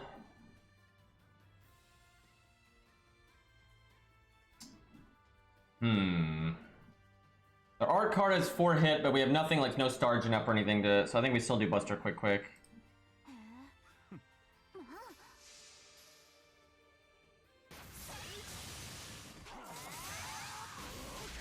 Really unfortunate, nothing crit there, because if he crit, it'd be more stars. And stars next turn are the most important. That's true, you could just NP, because they're gonna loop anyway. That's a good point. And then you get the resistance down. Okay, I think we fire everything now.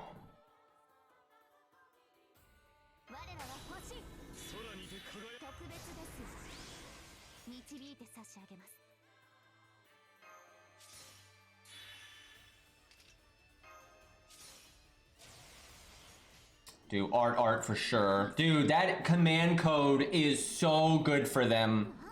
That is like exactly what they want. Because now they can really reliably just, that's really good. I bet you that's been really noticeable. It just cuts out more of the bad RNG that can happen.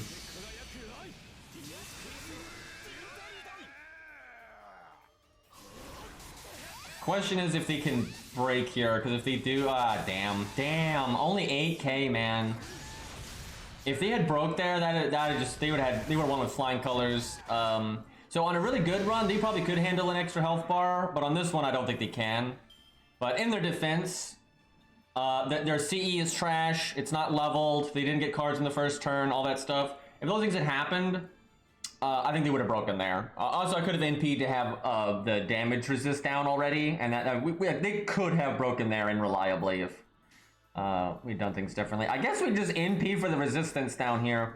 They are going to win, but yeah, they're not going to win with excess value. But it's possible for them to win with some excess value. Yeah, we might as well give Saito a go. I think he could do it, but he'll need a lot more RNG. Like, he needs the first, like, crit turn to go really well. Otherwise, it'll just be totally fucked. But yeah, if I had NP'd like that and we had that extra resist down, that other turn wouldn't have gone south, and we would have won right there. The fight would already be over. Which means we would not have needed guts. And then if the fight was longer, right, hit another health bar, or this health bar was really big or something, they would still be able to do it. Okay, we can just close the app. We know they can do 182k. They still have their thing, and they have double resist down, and they have their normal cards. I mean, hell, I could do the Buster one to get the NP up, and then the guaranteed crit at the end, so yeah, they got it. Could have been cleaner, but still good, and it's definitely possible to go above that. Yeah, I think Okita will pretty much perform about the same. Like, she'll be able to win with very similar value. I think all three of the big sabers like that are going to have a very similar performance. Now, that's just bullying. Fucking 118 and like Avenger versus Berserker is just the most fucked up thing ever, right? That'll be really easy. That's like a blow. I might do that in a second. If Hex wants to show like give her command codes and everything, we'll show it off. Just cause. All right, we'll do the classic. Let's let Beastly give him command codes, but I kind of want to show Herc just cause he still works for dumb stuff.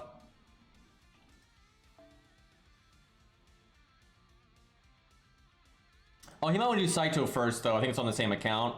So we'll do Saito next. Yeah, whichever one you want, really, Beastly. Just whatever one you set up, we'll do that one next.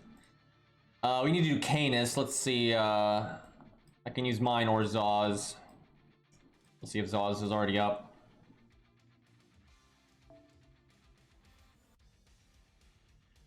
So annoying with the 3 slots per thing. It's really easy to miss something. Okay, does not have a Gut CE, and she might need it because I think she's going to die pretty rapidly, but we'll see. Let me think. Maybe Anniversary Blonde for her?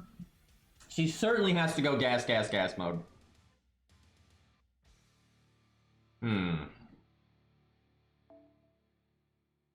I'll try this. I know Gut CEs are generally awful on her, but the way this fight is, I think it's still better because it lets you survive 2 turns in a row. Because I just don't... The normal value that you get out of casting her Guts early just won't matter here. It doesn't do anything. The only way it matters is if you got to his final health bar before you took any damage.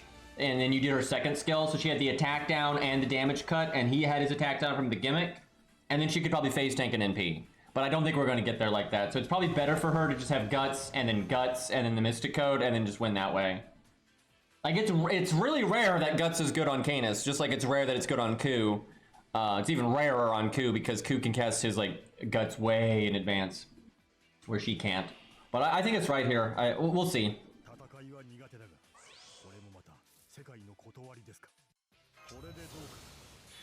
Terrible opening hand, but that's just been every fucking hand today. But really, I don't really mind when the first hand sucks. What bothers me is when the second hand sucks, because the statistics are so in your favor on the second one. But then Leonidas comes in and is just like, I'm taking the Brave Chain. And sometimes even more than that. Like, I don't think we even cast her third skill here. There's no reason. It doesn't do anything.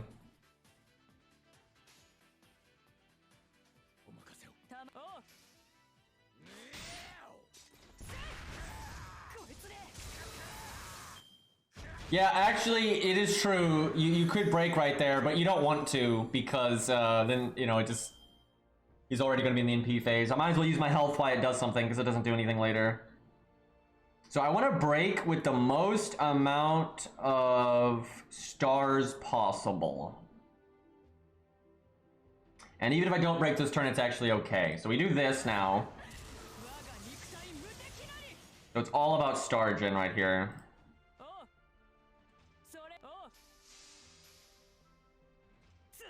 It's okay if we break here, but it's completely fine if we don't.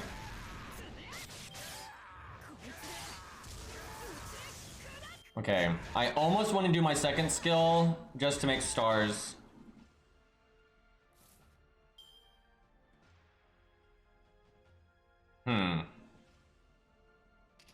It's tempting because... Yeah, I think we do it, actually. And then we make as many stars as possible.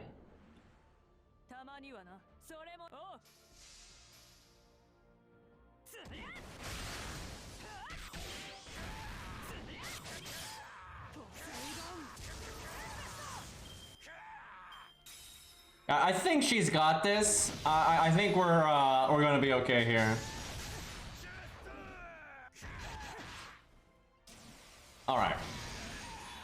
Basically, we just have to go boom boom, which I'm pretty sure we can do.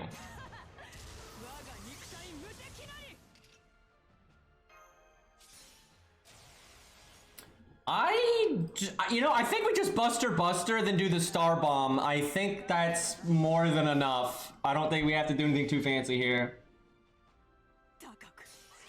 Yeah, Truck-kun, if you could put up Okita, that'd be great. I don't know if she needs a Gutsy E or not. I think Gutsy E's are really good here, though, if you want to give her one. Yeah, look at how much overkill that is. And look at the massive extra attack. And then we still have our attack up. We still have our crit up. And then we're going to make the stars. And we can do the Buster thing. If his last health bar was bigger, she would probably need a Gutsy E, though. Because we didn't get any value out of Aerial Drive beyond just the Buster up. Because we could live one more turn with it. I don't think we need it, but... yeah, dude, I wish his health bar was bigger. Like, even if the 90% doesn't crit, she is going to absolutely obliterate this. Yeah, she almost killed it with one card. Okay. Now he's super dead, and this is all overkill, and then she's got her crazy big extra attack because of the first skill. Okay, yeah. Who knew? By the way, she can probably do that at level 80. If you like, you'd have to play a little better than that, right? Like that wasn't like the best setup, and I don't know if I did everything right, but if you played her like properly, her win rate as a level 80 is probably insanely high.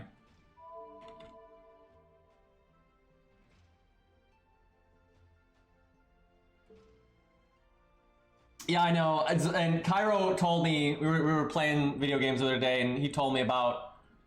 Were you there, Zaw? Because he used your Canis to do it, where that guy was saying Baldy was so good at soloing, and then Cairo was showing like how just average he is, and then like how much effort it took to do solo with Baldy when he was Grailed and 2K Fo'd and all that. And then he did the same thing with your level 80 Canis, and she did it in one try. It was like, yeah.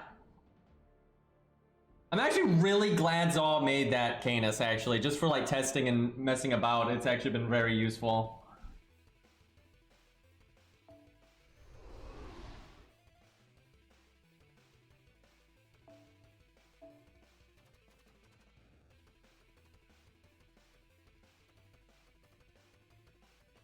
Baldy's not a fantastic servant if you do all those things. He's not. I don't even know why people think that, because he's literally never accomplished anything. Like, okay, there's two. This is crazy, right? I mean, it doesn't matter if you're joking or not, because there's people that actually think that all the time. And me and Cairo were talking about this. There's always two groups of people with Baldy fans that you have to deal with, and they're at odds with each other, right? And they naysay each other. So when you disprove one, they just naysay it, right? So it's like there's the one group that's just like, oh, he's a good solo unit, right? He shines in a solo because he always has access to his deck. And then there's the other people that are like, oh no. He excels with all like the buffs from Scatty and Waver and those kinds of things. And then then he just does so much damage. He's like he scales like out of control. But he's not really good at either of these things. And it's just funny that they're always like naysaying each other when they're both wrong. And like even when you prove one of them wrong, they just say, oh no, he's not supposed to be a solo unit. It's supposed to be a team unit. And then when you show how unbelievably inconsistent he is in a team, and his peak value is not even that great really compared to a lot of the other stuff out there. They're like, oh no, you're not supposed to use him in a team. He's a solo unit though. And it's just like, okay, it's ridiculous.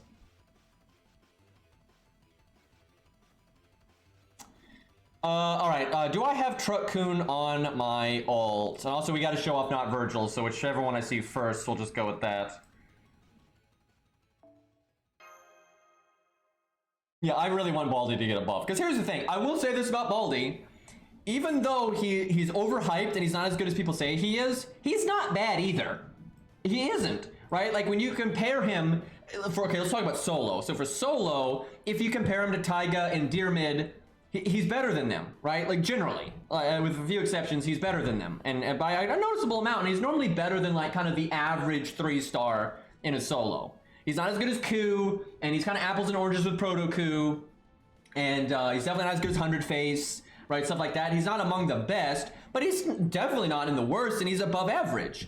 And in teams, though, okay, if it's a budget team, you're a new player, you just made a new account, and so you don't have, you know, Merlin, Scatty, Waver, Castori, all that stuff. And I don't think he's good at all. I think he's pretty bad at that point and very unreliable. And is definitely worse than Taiga and such. And if you've got the really, really good supports, then he's fine, but I don't think he's really any better than anybody else, and you're kind of just getting carried at that point. So I truly, even though I'm kind of biased because I like Baldy, so I kind of want him to get a buff really, really bad, but in truth, he doesn't, because he's still good, he doesn't really need it like Dyrmid and stuff does. But because I like him and he is clearly behind, I definitely want him to get a buff. What do we do for him? Okay, he's an event servant, but I mean, he's also a 4-star. I guess Canis was a 4-star too, but that's different. I'm trying to think though, CE wise. I almost want to go Anniversary Blonde. Hey, Say, how you doing?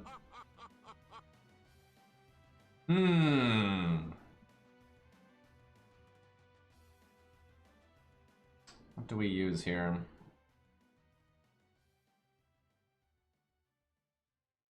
Oh, that's right, you're rushing through the story to try to beat 5.5 in time. It's either Anniversary Blonde or Atlas. I'm kind of leaning towards Atlas just because if we get skill sealed, I'm going to be so pissed. But honestly, Anniversary Blonde is not bad here.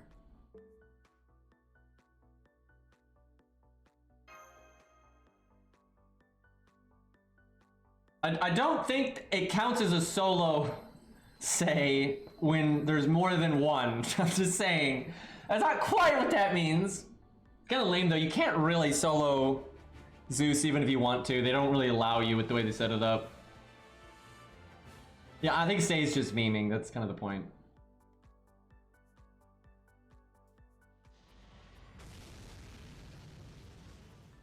You know, chat, call me crazy, but I actually think Gareth should be buffed again. And actually, she should have just been a 3-star to begin with. She's a fucking Knight of the Round, and she could have been it. She could have been like that other budget Lancer unit that's very different from Ku, but is also very good, right? But she's so handicapped by being a 2-star, and her toolkit's not quite there. Like, if she just was a 3-star, she still wouldn't be quite there, but she'd be close. And so with another buff, she'd pretty much be where she needs to be. So between, like, if they buffed Baldy, made him more consistent, he could be a really, you know, good, legitimate budget Lancer pick, and with a very unique play style. It's very different from Ku. And then you also have Ku, right? Obviously a very legit budget pick. And then you could have Gareth as another option. And then all you would need to do is add an art budget Lancer, and now you've got awesome options. Most of the low stars though still need another option, because like Ricky is a totally legitimate option. He's art. Ushi's a super legitimate option, and she's quick. But they could still use like a single target buster FP summon Rider, right? Because Ricky's an FP, Ushi's an FP, so they can still use one more that's buster, and maybe make that one maybe more aimed at debuffs or something. It'd still be a really good straightforward DPS, but because Ushi has like no anti-debuff, nothing like that, neither does Ricky, that'd be something they could do unique, but then also be buster. And then let's see, what other ones do we have? Let's see, Saber still needs an art. They've got Jason, but he's AoE, and also he's just not good at like that kind of straightforward stuff. They've got Quick though and Buster with Caesar and Bedivere, so they need an art one. Archer needs a Buster one because all their Buster are AoE, which is actually really weird. I don't know why they made William tell art. That was strange. But I guess it fits him lore wise. But yeah, they still need a Buster one for Archer. Yeah, they need a DPS caster, period. I mean, they do have Babbage now. He's legit. He's still... I don't know. Here's the thing. Babbage and Caster Ku are awesome, but they are still AoE, right? And so they are still not like Ku and Ushi, 100 Face. You know, they're still not that, right? They are great, and they can, you know, get the job done. But these do still need... And they need more than one, because what if you don't like them? What if they finally add an FP summon, proper, single target... DPS caster, and they've got a good kit, and it's, you know, it's all nice, but then you don't like them, and you're not gonna have another option like you do with Ricky and Ushi and things like that. Yeah, or fix Medea, that would be nice. Fix Medea so she is it, and then add a new one. So then you have two, right? You know, I don't know. Maybe Maxwell's Demon, although he should be a support, not a DPS. But still, if they could add him as a low star, that would be swell. I really want Maxwell's Demon to be a low star. I actually don't. Like, I'm not gonna be mad if he's a 4 or 5 star, because then I guess he gets better animation quality. But oh no, the app crashed. How did that happen? But yeah, I really want Maxwell's Demon to be a low star.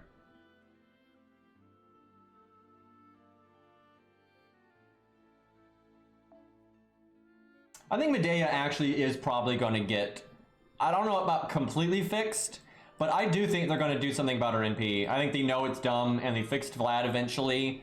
I think they'll do it at some point. And I don't know, maybe the anniversary or something, they might do that. They used to do buffs though in October, I remember, like a big round of strengthening quests where you guess what it's going to be every day and everything. But they haven't done that in like 2 years now, so they don't seem to do that anymore, which sucks. They just seem to only do it on the anniversary now. I haven't tried Burgess, but I think she's gonna have a really bad time.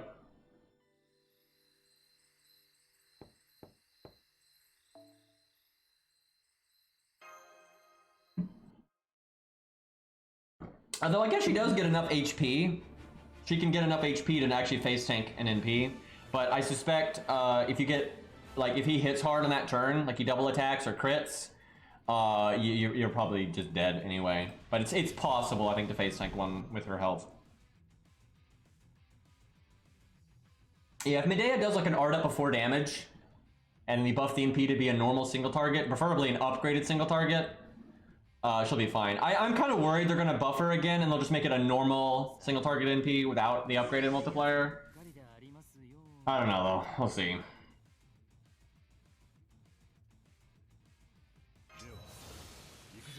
Pretty sure what they did in March was just interludes, that's not the same thing. Because they've always done interludes with random buffs and stuff. Maybe they did one that I forgot, but I don't remember them doing one other than the anniversary this year. Oh god, I have no hopes for the next anniversary. Yeah, oh my god, we do not need another AoE caster. There are just so fucking many of them. That's like the last thing that we need. But yeah, I have like no expectations for the next anniversary at this point. I want it to be good, right? I want them to do like story replay or a safety net or a new game mode that isn't, you know, shallow dog shit. Okay, I don't need a break here. I want to set up stars. So this card needs to be used no matter what. This card needs to be used no matter what. I think I do this. Is that going to be enough to kill next turn? I mean, he is a 4-star, so I'll have some faith here. Maybe that 50% can crit. Nope, of course not. Okay, no, he did plenty. We're good. I'm guessing he's got that extra attack up because that did us quite a noticeable amount.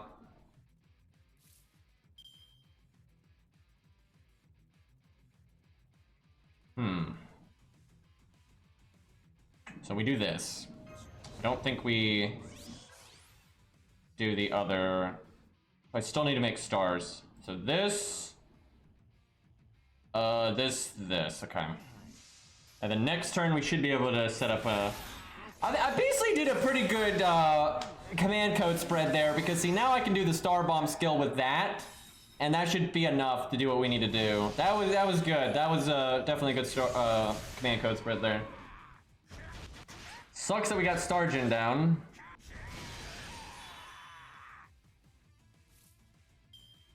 Do I remove it? Yeah, I think I do. And then I don't, I'll let Guts go off so I cancel his turn so he can't skill steal me. That is absolutely the way to go here.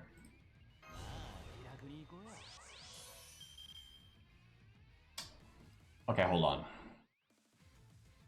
We gotta try to min-max this so we not only break the health bar, but we set up the next turn as good as possible.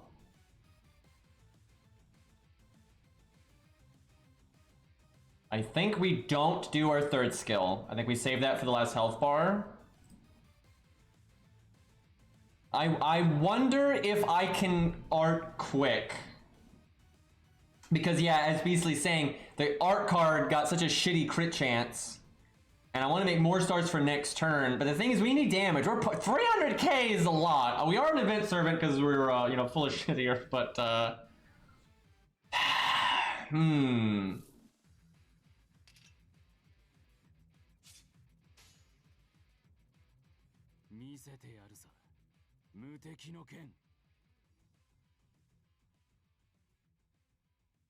Why does that art card have to be 60%? Because I think it would be good enough if we just used that, but...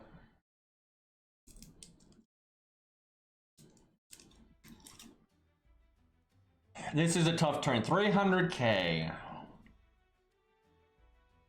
Because we have guts, the boss is only going to hit us the one time. He's not going to do other attacks after it.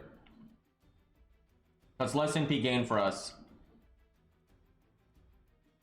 I think we gotta do art. It sucks, but...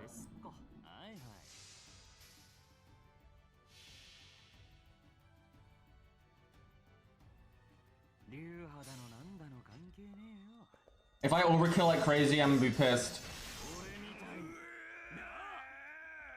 Nope, definitely not overkilling. I should have done the third skill. It's close, but fuck, damn it, I should have done the third skill. That kind of ruins everything. We still have a chance, but we wouldn't have, if the way I played this, we wouldn't have won without the event bonus now, I think. Actually, that's not necessarily true, because we might overkill this by all the event damage that we would have done, that we did anyway, because we're overkilling really hard here.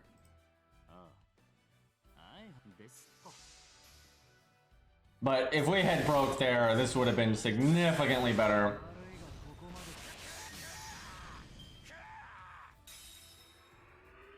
Well, we definitely win now, though. Like this, even without the event bonus, we absolutely have the damage we need here. We don't really have crits anymore, but it's fine. Because we have the art up and we have the attack up now, so. So I think what you would do if you didn't have the event bonus is you probably would just use that third skill on the second health bar. He's got it, though. Alright, who else are we supposed to test?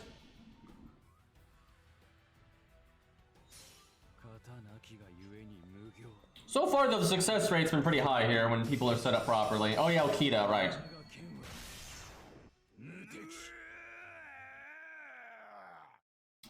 Yeah, see, he would have done that damage even without the event bonus. My friend requests might be full because they normally are, so I might have to, we'll look.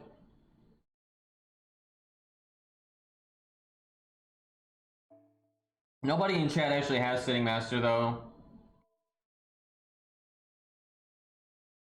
And, like, you gotta set, like, this fight is hard enough that you need to set up properly. And, like, have the right command codes and everything. Although I will say, Sitting Master can probably beat it without everything being... Oh, no, I don't have full invites. How about that? I'll take it. There's the big Masashi.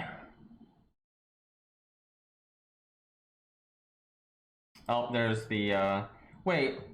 I thought... Didn't Truck-kun have a bigger Okita than that? Oh. But of course. Is it because, you needed coins? Is that why that happened? Like, you got extra copies anyway, and you're like, might as well have a side one that's, like, showing her in a more normal state? I like how they share the command codes, too. I like how you gave her a gut CE on both.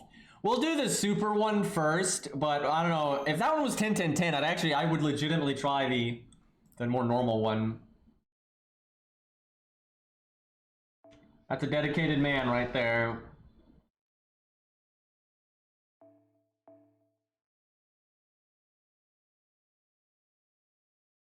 I wonder if Max has got anything. Okay. If Max, if you can hear me, if you could set up Mordred, probably gut CE, you know, the stuff. That's just, like, I don't think Mordred is that good here, but that is such a strong Mordred that I kind of gotta give that a go, like, and maybe that'd be really impressive, because she's AoE, no heart survival, so if she's able to pull that off, that would be really impressive. Man, Max just has put, over the time, Max has put my Mordred to shame, dude. It's not fair. Like, it used to be really, like, close in value, right? Now it's a blowout.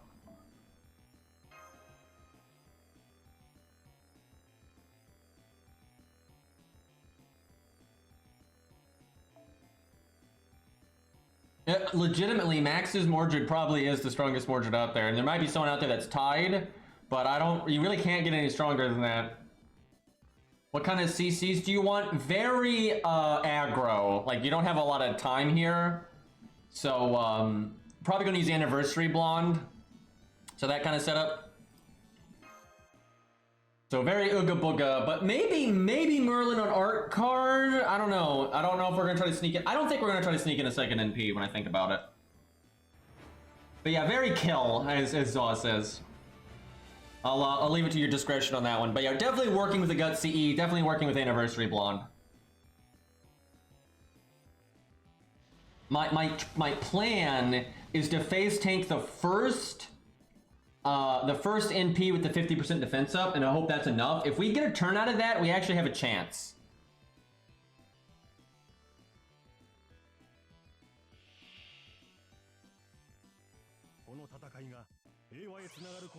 Got the big skirt there.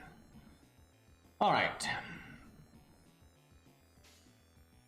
Oh no.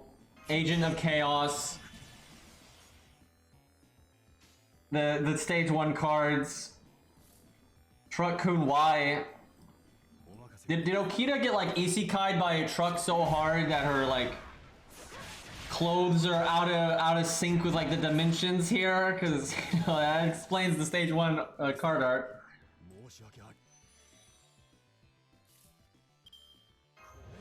Hey, there we go. I like that.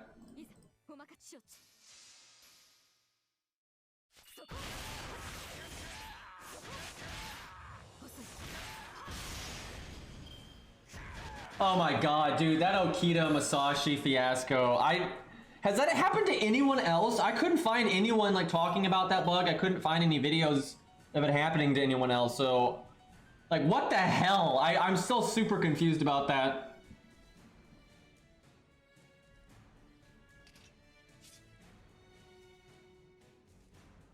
All right, we can break here. I guess I evade. It's not really good for our crit buff, though. Okay, we want the Star Bomb. Wish we had Star Bombs on these quicks. We could have like 7 more stars here. So we could get to about 40. That's absurd, by the way, that she can get to about 40 by just doing that.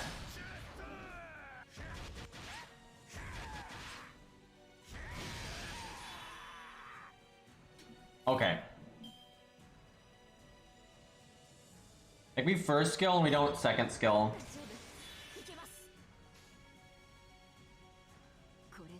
Is this enough?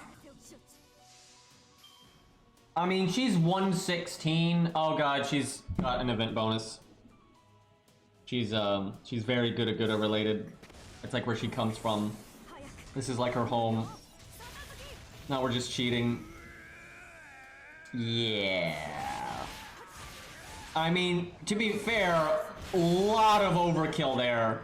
That third card went pretty far into the overkill, and then the extra attack was pure overkill, and he's got the passive for it to do more damage. So she did quite a lot, but yeah, there's a, if you look up like Hanako talks and then look up like bug FGO, you'll probably find the VOD of it. And I think I timestamped it. I would hope I did.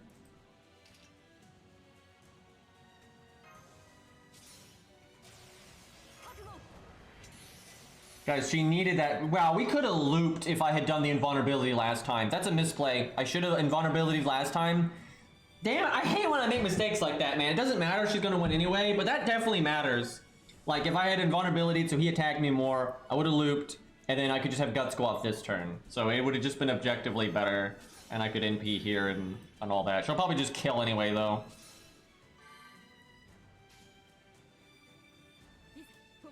Oh geez, what would give me that idea that she might kill here? just, you know, crit for 100k, that's fine. So I can say I know this game pretty well, and she definitely would have been able to do what she just did without the event bonus. Like, she overkilled it so much it would not have really mattered. And I misplayed, and if I hadn't misplayed, that would have made up for it and then some. Actually, she probably can do it at 90. You just might, it might inject a little bit more RNG into it than you might like. But I think she definitely can do it at 90 because her kit's just disgusting.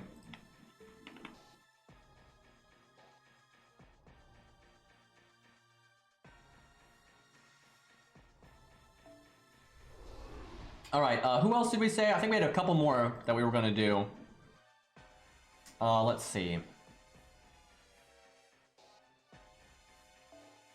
Yeah, Hurk, I mean, Hurk is just showing off, but, oh! Mordred, excuse me. Yeah, that's actually the one I want to do the most here. Let's see what we got here. Shame we don't have the crit one again. I'm curious, because this is like the 5th person today that doesn't have the crit one. So did people just not do that one? Right, but wait, didn't the crit one, am I crazy? Didn't the crit one come out after the NP one? Am I wrong? I feel like the crit one came after, so I feel like more people should have that one, right? Because oh, they brought this one back though. That's right. This one came back again. That's right. Okay, that explains some stuff. Because yeah, they're both super old, but yeah, this one came back. That's right. So if you missed them both, you can still have this one. Where if you missed them both, you can't have the other one. That does explain that. Okay. But yeah, it sucks because it depends. It really, in a team setting, actually, the NP one can be better a lot of the time. But for like these kind of setups, the crit one is way better, especially for Mordred, because Mordred's got the Star Bomb stuff, and I don't think we're going to be NP spamming. Like this CE, the damage effect on it is probably going to kick in one time for the entire stage, maybe twice. Where if it was the crit one, it'd probably kick in a lot more than that.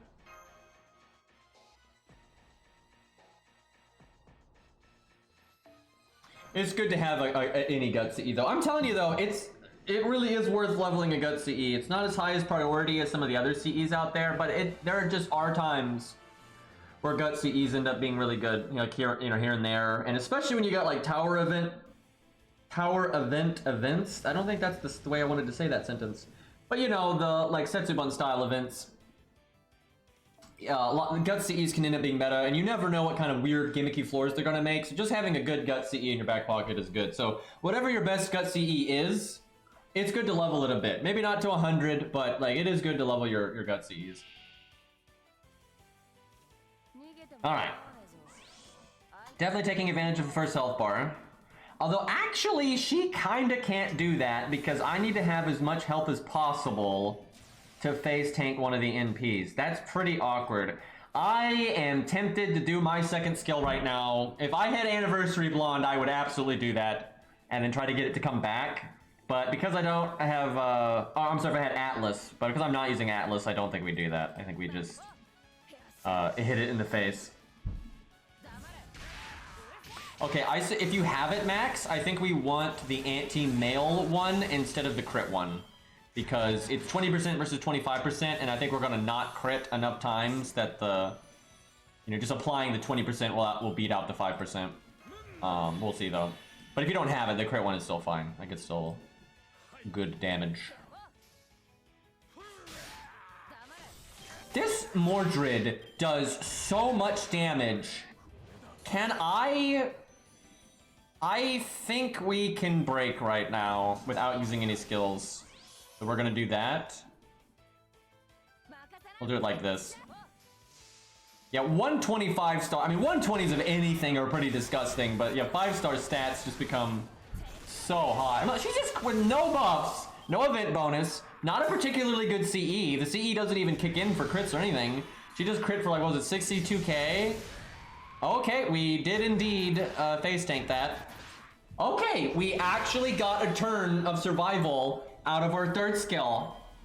All right, I mean, maybe Mordred gets the video. I'm not gonna lie, because she's fucking AoE and has no hard survival. That's is actually more impressive than a lot of the other. But she hasn't won yet, so hold up. We gotta see here. All right, we certainly can win if I just spread my value out correctly, right? We have to just figure out what the right spread is here. It is a full attack stat CE, but it's not leveled up very much, and a full attack stat CE doesn't mean anything, because it's very easy here to have a full attack stat CE, and then also have Buster up on it, or attack up on it, or crit up on it, or something like that, so you're getting way more out of it. And again, the CE is not leveled, so it barely is doing anything. And again, 62k, doesn't even have her Buster up or her crit up. Alright, so it's NP no matter what. Okay, so I think we're definitely doing this skill. That's definitely happening. I gotta do one of these two. I think we do the second skill, and then because then the crit buff lingers into the next turn, and then we do Star Bomb and the other Buster up.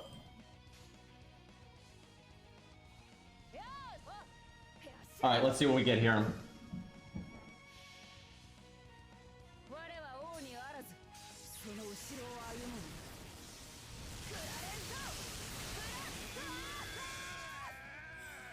That's a lot of damage. That's a lot of damage.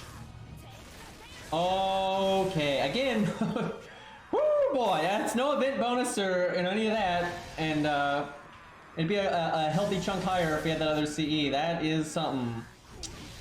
Okay, I think Mordred's got this because she's actually got 2 turns. I'm impressed. It's like 120 is really strong or something. She actually might be able to do this at 100.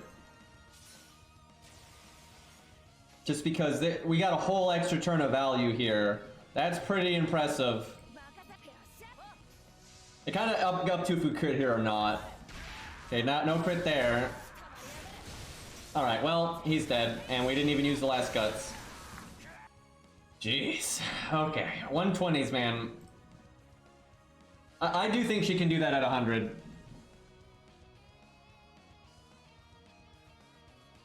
Pretty damn good for AoE. Now imagine if they gave Mordred guts, because lore-wise she does have battle continuation, she just doesn't have it in gameplay. So if you factored in a guts into her toolkit, she could really keep up with some of the big boy units. She still would be a little off, especially in single target situations, but yeah, maybe someday. That 50% defense up though, that actually really worked out. It's fun to see. Alright, so Herc obviously. Is there anyone else we want to see? Because we do need to actually beat this. Is there any other unit we can think of that we want to... Oh man, Landling would get destroyed here, unfortunately. It's not his... Zoomer? Alright, well, do I have you? Yeah, I do.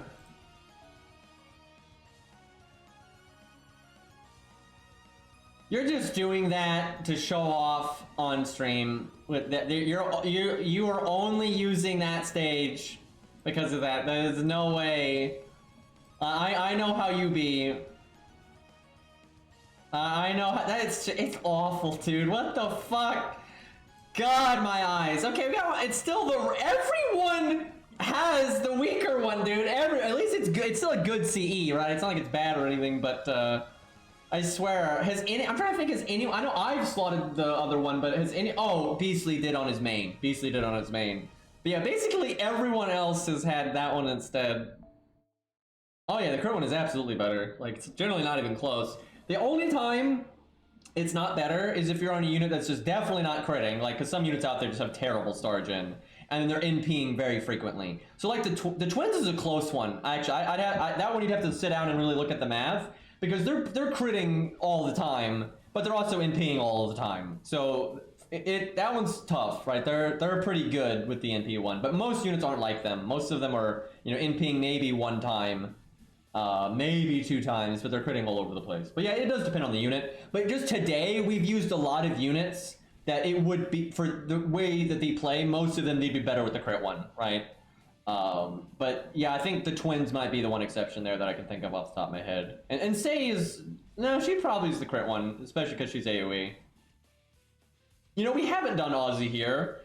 He might be able to do it though, because I suspect, like Mordred, he may be capable of face tanking one of the NPs with his 40% defense up.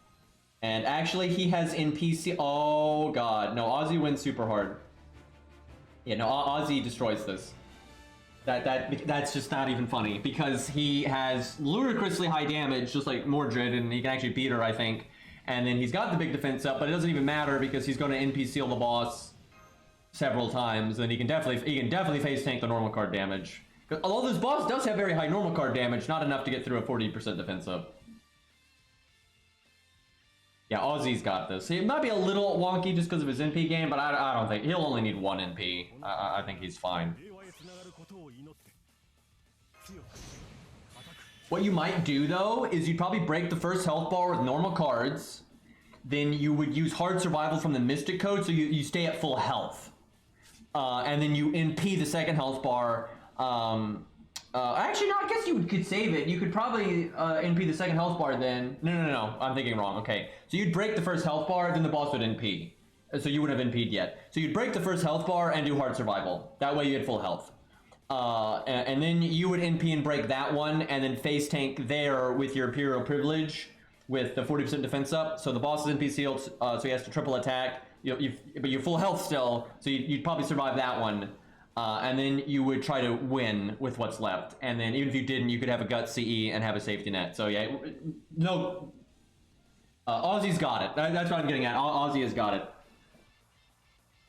Sitting Master can definitely do this. His kit is like perfect for it, but we don't really have anybody with Sitting Master.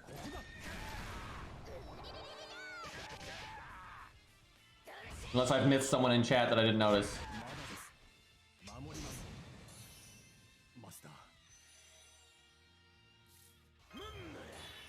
Do I cast her Evade here? Let me look at her kit here. Because again, just like everyone else, she can face tank the first health bar pretty safely and doesn't necessarily need to use her hard survival, but she can also have it linger, and it's nice to take advantage of that if you can.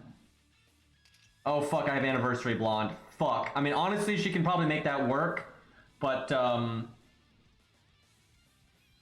so if he uses a skill, I should use her second skill right now, and if he doesn't, I shouldn't. And he doesn't use his skill very often, so I feel like I save it. We haven't tried Hot Wheels, but I'm more than sure he can do it.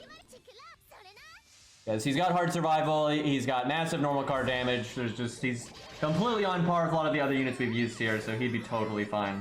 And he can use, like, a Gut CE is very strong here, right? It's very, very, very strong here. And some units lose some, like Canis loses value when using a Gut CE, but however, I think it's still correct for her, but just because the way the fight is. But it does hurt her value. Where Hot Wheels likes using Gut CEs anyway, and then if Gut CEs are rewarded, then it's like, oh, who gives a shit? But yeah, he'll wreck this, like, no problem. He could probably do it at 80, like, with nothing fancy. Do I want to do my third skill to make more star? No, because it's got the star bomb on it. I think we just... Can she vanilla do 79k? I could probably get away with doing her first skill, though. The thing is, if she breaks here, in no world does she need to use her first skill, and it's just better to do it next turn.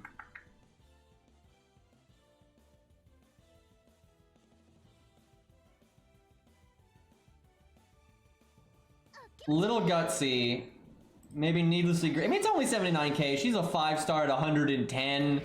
Oh yeah, we're good. And she's critting anyway. I like how we just triple crit. I think we might have needed one crit, maybe, maybe none. But one crit surely would have been enough, and we freaking triple crit, so that was completely unnecessary. Can you imagine if you only double attack there, and then we could block another NP? Alright, now we get to be disgusting. Maybe I could have saved that for the battery, but I don't need it. I like how we have the wrong Mystic Code, but it is not gonna matter. It would have mattered if he skill sealed us, though. Then we'd have had a problem. Okay, this turn does matter, though. We need to preferably break here, but if we don't, I think we're still okay. As long as we can break next turn. Alright, do we get our bonuses here? Not sure what all of his traits are. We got, yeah, we did get a bonus there. No crit, that sucks. Damn. If she had crit there, I think, yeah, oh god, she would have broke. Absolutely, she would have broke if she had crit there. That's gonna make this close because of that. His man attribute makes sense. I think we're still okay, but that did, it's gonna make us like win by like right at the wire, but we got it.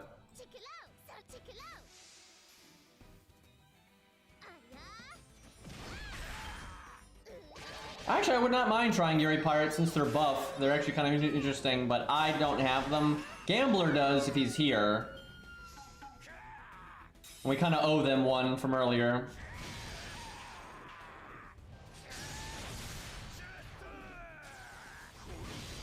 Alright, she still has her buffs. It's only 180. She's got it. And then look, we get to do this. She's actually a Buster Servant, guys.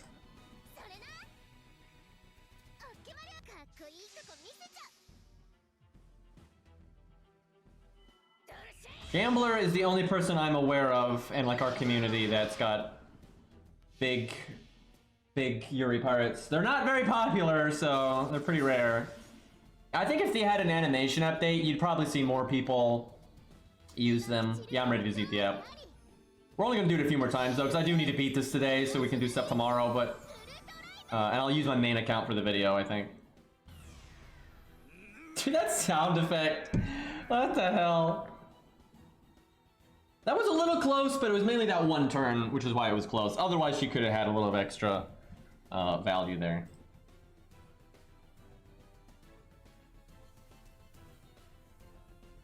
Saber Trap could do this. He could definitely do this.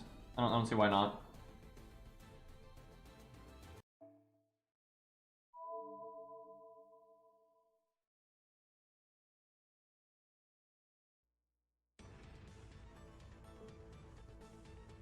Now, Persona's not here, otherwise we would have done Sitting Master. Because I'm sure he can handle this. Honestly, when you see that, like, even though Ushi didn't quite do it, but that's because she was a little scuffed and bad luck, but it was possible for her to do it, that means a lot of units can do it as long as they've got good command codes and a good CE. It's like, yeah, if they're set up really sloppy-like, they might not be able to, but most units, that if they're set up properly and you play well, and you don't get really bad luck, a lot of units can do this. And I mean, a lot of units can do this. A lot more than I initially thought. Once I kind of figured out how to use that first health bar to your advantage, a lot more units can do this. Because you don't have to get through 3 health bars where he can one-shot you every turn. You only have to get through 2. And, because, I mean, most units can just trade their health at the start to kind of get through the first health bar. And even if they're low in health now, it doesn't matter, because he's going to do so much damage. So all you got to be able to do is do the 2 health bars, right? And that's just not a big deal, right? It's just not that big of a deal. So a lot of units can do it. Some can't, and it's a little rough. And a few units, it's definitely kind of... I wish this boss had 1 more health bar. I think this would be if he had 1 more health bar, or that last health bar had like an extra, like, you know, 150k on it, or even 200k on it, then that'd be because you can see it. Almost everyone can beat it. And they have a tiny bit of wiggle room sometimes, or none, but almost everyone can beat it. But if the boss was just a bit more oomph, then that would kind of separate the, you know, your super good units from your just kind of good units. And things like that. Where here, it's like anyone that doesn't suck is going to be able to do it, as long as they're not like super mismatched for the stage, or they have literally no survivability or whatever. Because basically anyone that has just even remotely good damage and a survivability skill will beat it. And then if you have really good damage and no survivability skill, you can still beat it. So the only way you don't really beat it is if you just have really crappy damage and no survivability, or you don't have a gut CE or something like that. Because yeah, overall I think most units can meet the damage thresholds you need to, because even 3 stars can do it for the most part. Yeah, Ku beat it super easy. It was a complete joke battle. I didn't even like understand the fight yet. I've learned, since starting it, I've learned a little things we can do to make it easier. And before knowing any of that, Ku just slaughtered it, so. It's like, he's got so much survivability, the gimmick doesn't even phase him. And then Ku has anti-Berserker, now, so like what are you gonna do?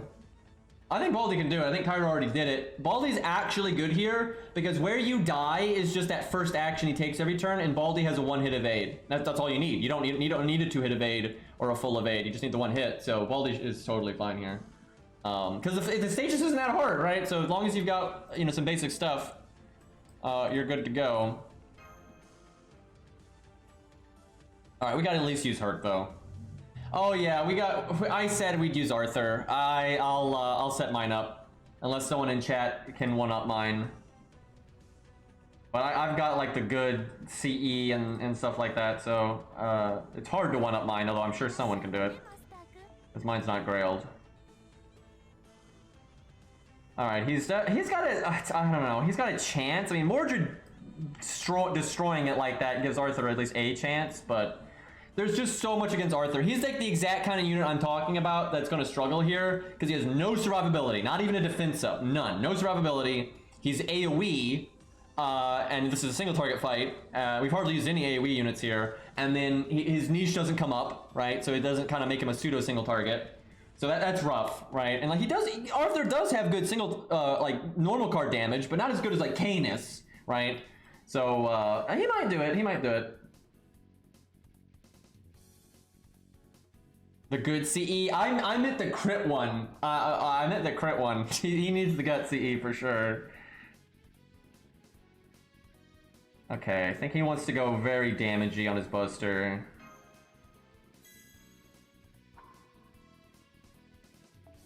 Arthur's probably going to get a banner in the future because it's just obvious. They've been setting up a big story for him for a long time. It's going to happen at some point, and whenever it does, he is obviously getting rated up. So he's definitely getting another big opportunity, and he'll probably get an animation update. Like, even though his animations are pretty good, I really do suspect if they do like a prototype event and you fight B6, 6/6 and all that, I think he's going to get either a buff or an animation update, or both, who knows. But yeah, I think it'll be fun times for Arthur in the future. A little bit of jank right now, but that last buff he got definitely helped him a lot. And I think he is so good for farming, dude. Because he makes 30 stars, for God's sakes, and has a battery. And, there's just... Hold on, I gotta kill my mic so I can, cough a bunch.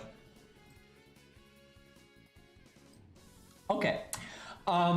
So there's a lot of stages these days where you only fight one enemy or two enemies, right? They kind of mix up farming a bit, and you've got a lot of giant enemies when they do that. So he can have someone on the team can have golden carp, which makes 20 stars on turn 1, and then he uses his. You have 50 stars on turn 1, and he has a 3-turn Buster up now, and he's got the crit up. So now he's got him or someone else can easily be able to just melt the first one enemy when you got the one big tanky enemy, and then maybe the second wave has a giant enemy or just a big AoE wave, and he can clear that because of his battery and his Buster up lingers and all that. And then you're it's not that hard for someone else to clean up the third wave, or he can clean up the third wave and someone else deals with the second wave. That kind of stuff works great. I've been able to do easy 3 turns with Mordred, Arthur, and the other unit can be able to do anything. It can be Billy, it can be Choco Jana, because then she gives everyone attack up and crit up to work with all those stars you made, and she has her own NP and so on and so forth. But yeah, Arthur's been really good for farming for me, very, very good. I've been finding a lot of large enemies in farming stages. You find a lot of uses for these crits. I find crits are just awesome for farming now because there's just so many stages where you just fight that one big demon on wave 2 or wave 1, and there's not 3 enemies, and just a big if you do Mordred and Arthur, right? Somebody's going to crit. You don't have to. Oh, I have to get lucky and get an Arthur Buster card. It's if I do Choco Jana or Billy, if it's a Berserker stage, I do Billy, Arthur, Mordred. Any of them can crit, and I can make enough stars that I can guarantee crit no matter what. And any of the 3 does plenty of crit damage to take out one of the mini bosses. And then all 3 of them can get their NP really easy on their own, and that can deal with the other 2 waves. So that kind of stuff has been awesome. So yeah, Arthur. People used to say he sucked for farming, but I actually think he's pretty nice for farming these days. It would be nice if he got an upgraded NP though. That would be big. Because then you can combine his big Buster up that lingers and his battery and the NP up he gets for casting his NP each time. And then you also have the upgraded NP and his abnormally high attack stat. That's a lot of stuff.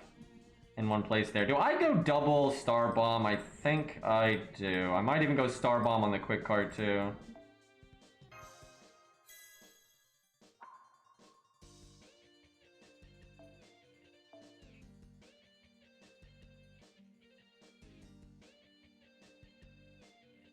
Wait, fuck, I don't remember which one I used. Alright, I need the Abigail one.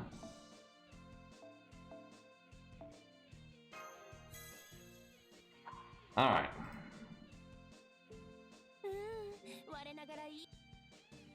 See, this is where, if you really want to be able to have Arthur, when we're doing stuff like this, and you want Arthur to keep up with all these single target people and all these hard survival people, that's where you gotta like go that extra mile and, you know, get him to, you know, 100 or 120 if you want to go nuts, and then, you know, get his passives and get the best CEs for him, right? Because you can, he's got some baseline stuff that is really powerful, but he's lacking some tools. So if you do get like really high raw stats, he can still keep up. Because I suspect he could keep up with these other units if he was really upgraded.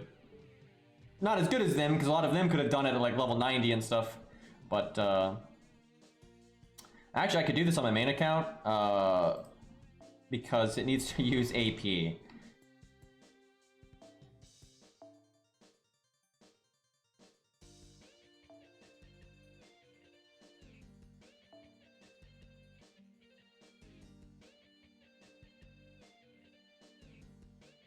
The way to enjoy this game is not to not expect a lot from the gacha. You know, I get...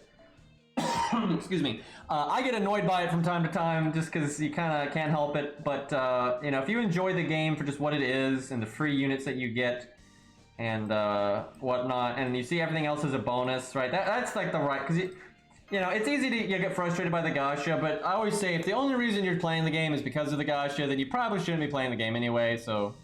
But yeah, I get it in the heat of the moment. It's going to be frustrating when you don't get what you want and stuff.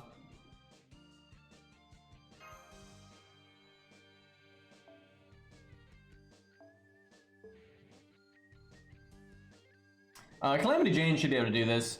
I don't see why not. She's got survival, she's got crit damage, she's got decent loopability. Shouldn't be an issue. She might have to work a little bit just for the first health bar, right? The first health bar might be a little shaky for her. Because some of these units are strong arming it, that even if they get bad luck on those opening hands and stuff, they're still breaking that first health bar smoothly. And that is important. That's why Ushi was getting wrecked, was because she wasn't breaking that first health bar by like, you know, 5k. Calamity Jane would have a bit of an issue with that too, but it wouldn't be that bad.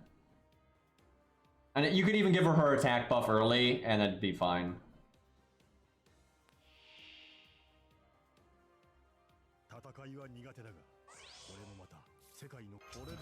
I mean, we don't really need NP gain right now, but I guess it's something. Yeah, I don't know what happens if you drain him. It probably stops him. And so yeah, she might be able to get a turn out of her health where you normally wouldn't. So she actually might want to NP the first health bar then if that is the case. Okay, now that's a hand that we like to see. It's actually not crazy to do Arthur's first skill here, but I think it's okay not to. Putting the quick card last because I actually want stars a little bit more than I want damage. I wish any of those had crit though.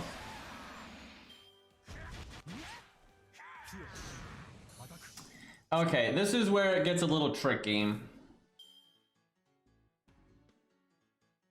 I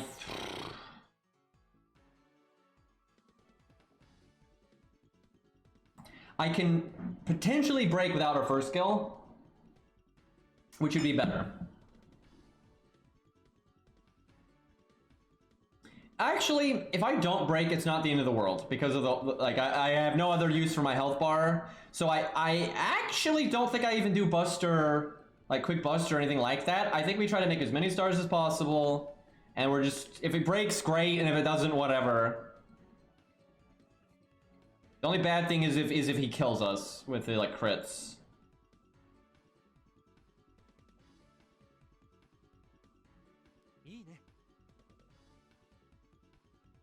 Yeah, it's okay if we don't break here as long as we don't die. Like, I could have broke there, I'm pretty sure, if we did, like, Buster, Art Buster, or Buster, Quick Buster. That probably would have done it, especially if I did my first skill, but, I figured there wasn't really any need to, and now I can do a, like, real star-focused turn. I wonder if Art Quick is best, just because of the Star Bomb CE. It probably is, because Arthur's Buster card is only one hit. I think we just kind of hold on to everything here. This way I go into the next hand with just a ridiculous amount of stars.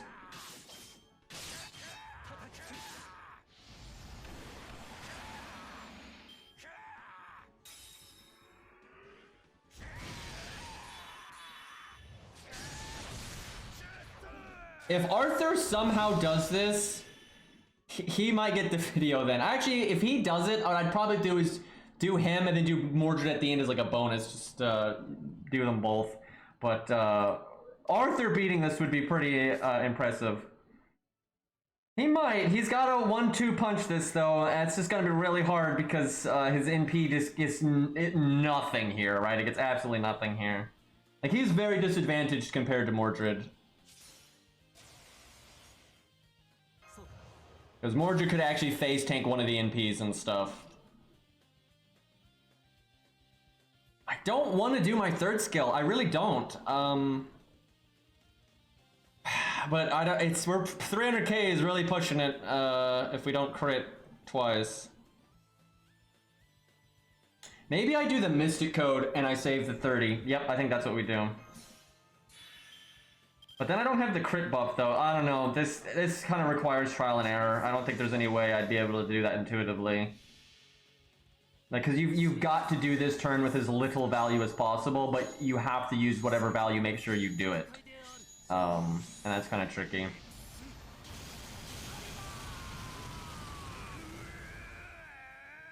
Damn. Close. Ah, it's close. I needed the crit buff. He would have done it with the crit buff. Because the question is, then, can he handle the last health bar with, he'll have his Buster up, and whatnot. But, like, with the value I have right here, is this enough to deal with the last health bar? We can actually see. I can hit this health bar and see if it would be enough. It looks like it's possible. I just got to figure out the right stuff. Oh, yeah. No, okay. Wow. Yep. We just misplayed. So we would have won right there if I just made a different decision. I should have done the third skill. It'll be a little rough, though, because our ability to crit on that last turn is going to be a little random, and we have to crit once. We have to be able to crit once.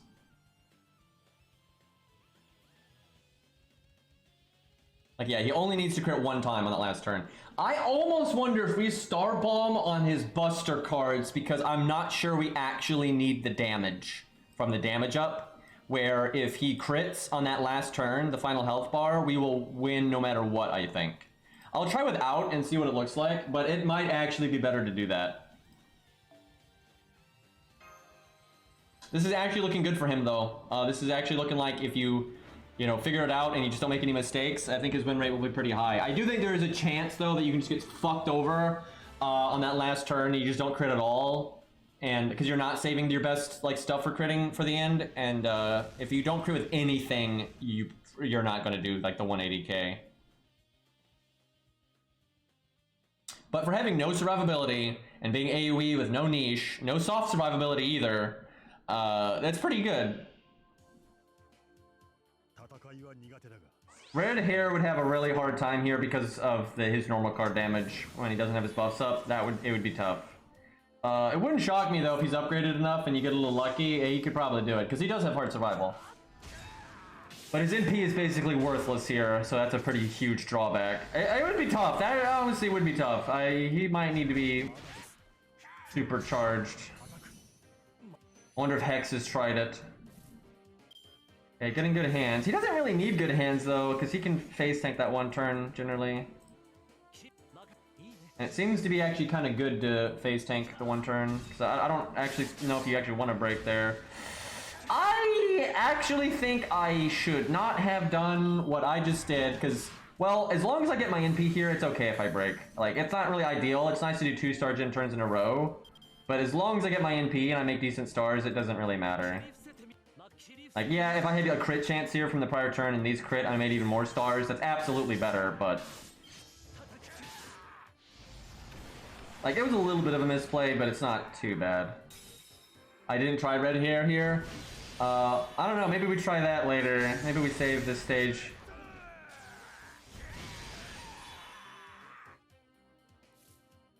Okay, well...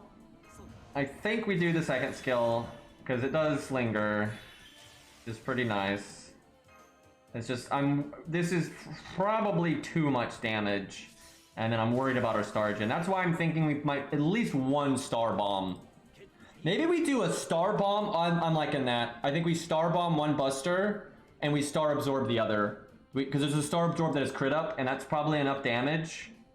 And between the few extra stars that we'll get, the stars from the Mystic Code and the better Star Absorb, I think you're very likely to get a Buster Crit on the next turn. Like, insanely likely. And I think one Buster Crit is probably enough.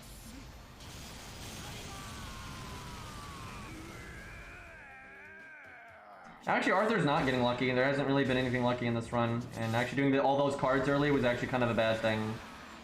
Did not have any effect on the run at all. Because if we had failed to break and had to go another turn, it wouldn't make any difference. Because we wouldn't have died. And the guts is gonna go off when we break one way or the other. This is the turn though that's messed up. See, this is exactly what I was worried about. We have 0% crit on our Buster. Yeah, I think that'll work though. I think if I do Star Bomb on Buster and Star Absorb on the other Buster, I think like, because this turn's really shaky now. Like this is such a random crit spread. But I think if I add the Star Bomb, our total crit chance will be a bit higher, right? There'll be another like 40% spread throughout the hand, and then it's more likely to go to a Buster card. If I do the other one with Star Absorb, I think that's enough to make it work. Because he's got this if he crits with a Buster attack, especially the third one. But if he doesn't crit with any of this stuff, he actually does not have it. Well, he got it. I will say though, he does not need the quick crit. That quick crit did not need to happen, because that was quite a bit of overkill. So yeah, I think that's what I'll do. I think I can change those command codes around, and that'll probably be the video. I'll probably do that, and maybe Mordred as well, because it's just kind of fun to show Mordred can do it. But I'm impressed with that, and I actually didn't think Arthur could do it. I really didn't. But he does have impressive.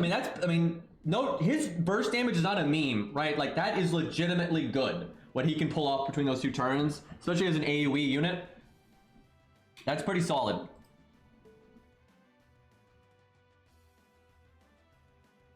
Yeah, I'll show Arthur again here. I gotta do a farming stage anyway.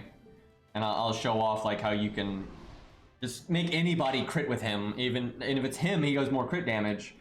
I think it's the Berserker stage where it's got weird...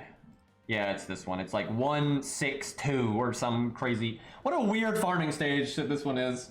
I like when they do 1-1-1 though. I actually think that's one of the more interesting farming nodes that they do. And they haven't done that in a while, but I like when they do 1-1-1. Also, I don't mind like 1-2-1 or 1-1-2, but the less, but the stronger, the better. I actually find those to be the more fun. What does the stage drop? Bronze and silver. I guess I summon someone with silver if I can find it. Oh, there we go. That was easy.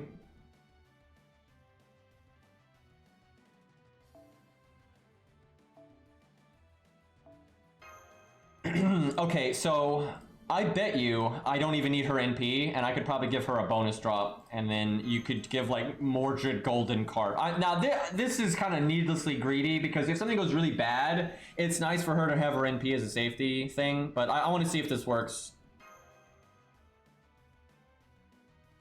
You don't really need the Switch Mystic Code. You could do anything really.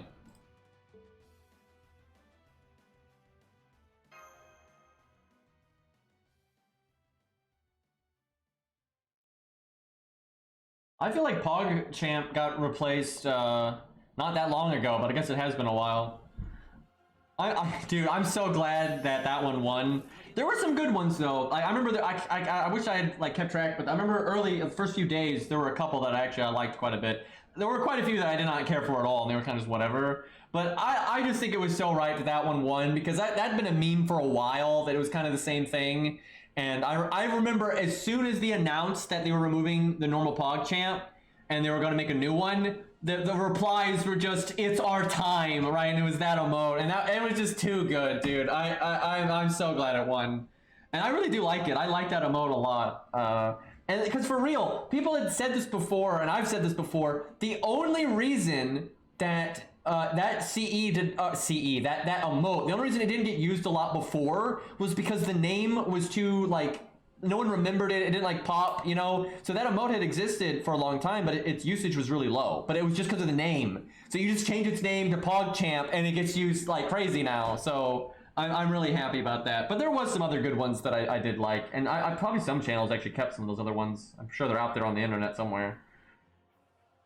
Okay, so yeah, literally no matter what cards you get here, you can make it. You click this button, and now everybody crits, right? And then she gives you another crit buff, an attack buff. Like it doesn't really matter. I think you could do this without a Buster card, right? And it wouldn't matter. Like you're absolutely going to get the damage here, one way or the other. And then, like I said, you could do Billy things as well. It's actually pushing it a little bit there, but like Mordred could do her crit skill if needed. And you could set it up where Choco Jana has her NP, and you do that. You could also use your Mystic Code there, stuff like that. If any turn, though, is rough, I feel like it's this one. I think we got it, but I feel like if anyone would go bad, it would be this one. That's why I want Arthur to get an upgraded NP, because then him throwing out like the kind of damage you need for a wave like this, it'd be no problem. But the thing is, Mordred could also use her second skill there, right? Like, you could absolutely use Mordred's second skill there, and then that's another way to have enough damage to clear this one. And if it was one of those stages where it was like one enemy, one enemy, one enemy, you could do that for enough damage to kill this guy. Yeah, this wave is a little shaky, but I think because of Mordred, though, you're fine. But yeah, that is a little shaky. You would just use Mordred's second skill there, and then you could do the Mystic Code or something if you wanted as well.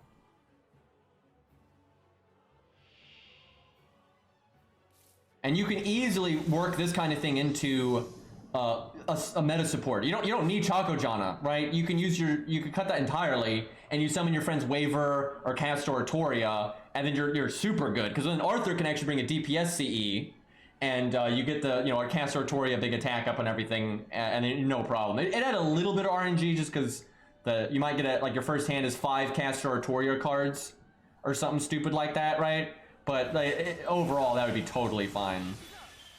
And you could do Billy. Billy works too, and you can just have him NP it.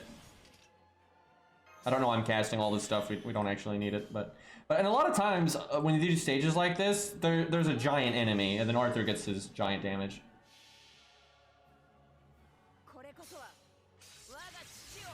That would be really funny, but I don't think they're going to do that because lore-wise, Arthur doesn't. Arthur is different in FGO than he is normally, basically, because he's like a guest, and he's been summoned from a different world. Like, the summoning system granted him, like, a unique status on his NP that he doesn't normally have. Normally, it's, the 13 seals and all that, and the power varies based on the amount of seals that are off, where, in FGO, he has 6 seals off permanently. No, he doesn't have to meet the requirements, so 6 seals are just off no matter what, and then the other seals can't be taken off. So he's just sitting around at 6 seals permanently in FGO. Now I do suspect though that even though they've said that, I think when he fights the beast or whatever, it's gonna like, okay, now it's go time and now you're allowed to take off the other seals. I think they're going to do that. I think he will get the other seals off, or maybe not all 13, but because maybe they'll just keep that a mystery forever, but they'll probably have some of the other seals go off later, but we'll see. That would be cool though if they gave him an NP buff that there were all these weird requirements, like, because you could do it. You could do the elemental one, right? They have that in the game, so you could do the elemental one. There's all kinds of like checks you could do. You couldn't mimic all of them perfectly, but you could come up with some stuff. That would be fun. That really would be fun. And you'd have to do though is you'd have to do it kind of like Romulus, where each stack isn't that much extra damage, right? Like obviously it's a lot of damage because upgraded NP's more damage anyway, and then few. But like Romulus gets what, like 10% per stack. That's not that big, right? You'd have to do something like that. That doesn't really fit lore-wise, but it'd be too broken. You can't be like, you get like, 300% damage up, from like 6 seals, right? You can't do that. That, a little broken, but it would be cool. Okay, I should probably wrap up because I'm coughing a lot and it's kind of a struggle here. But dude, this is really what I might do. I don't know, like maybe not today, but in future days, what I might start doing, because I want to do bonus streams, man. I want to play other games too. Like I like FGO, of course, but you know, I want to play Ninja Gaiden and other new games and stuff. So what I might try doing is I might try streaming a little earlier, not like way earlier, but I might start the stream a little earlier, and then take a break, because a lot of times I need to just you know, relax, drink tea, you know, take some medicine and that stuff, and then I start getting better. So what I might start doing is do mainstream, take a break, relax a bit, and then if I'm doing a bonus stream, just come back in like 30 minutes or an hour or something, and then just do a little bonus stream, because I really do want to, you know, get some bonus streams in, and because people keep asking me to play other games and I want to play them. It's just what I found is if I talk a lot, it kind of makes my symptoms worse, right? And they just needs a minute to calm down, right? So that's why I feel like I might just like try taking some breaks and see what happens. Anyway, is Cairo still streaming? He is. All right, he's playing Sekiro, so we'll rate him. Why not? I was actually like never gonna watch this game until I played it myself, but I just keep not playing it myself because of fucking weebs. So I'll probably just watch him play it a bit while I get like dinner and whatnot. So, but thank you all for hanging out. I really appreciate it, and thank you for letting me use your units. We might do a few more tomorrow before we move on to whatever else is new, because it was a fun stage. Anyway, excuse me. I will see you all later. Peace.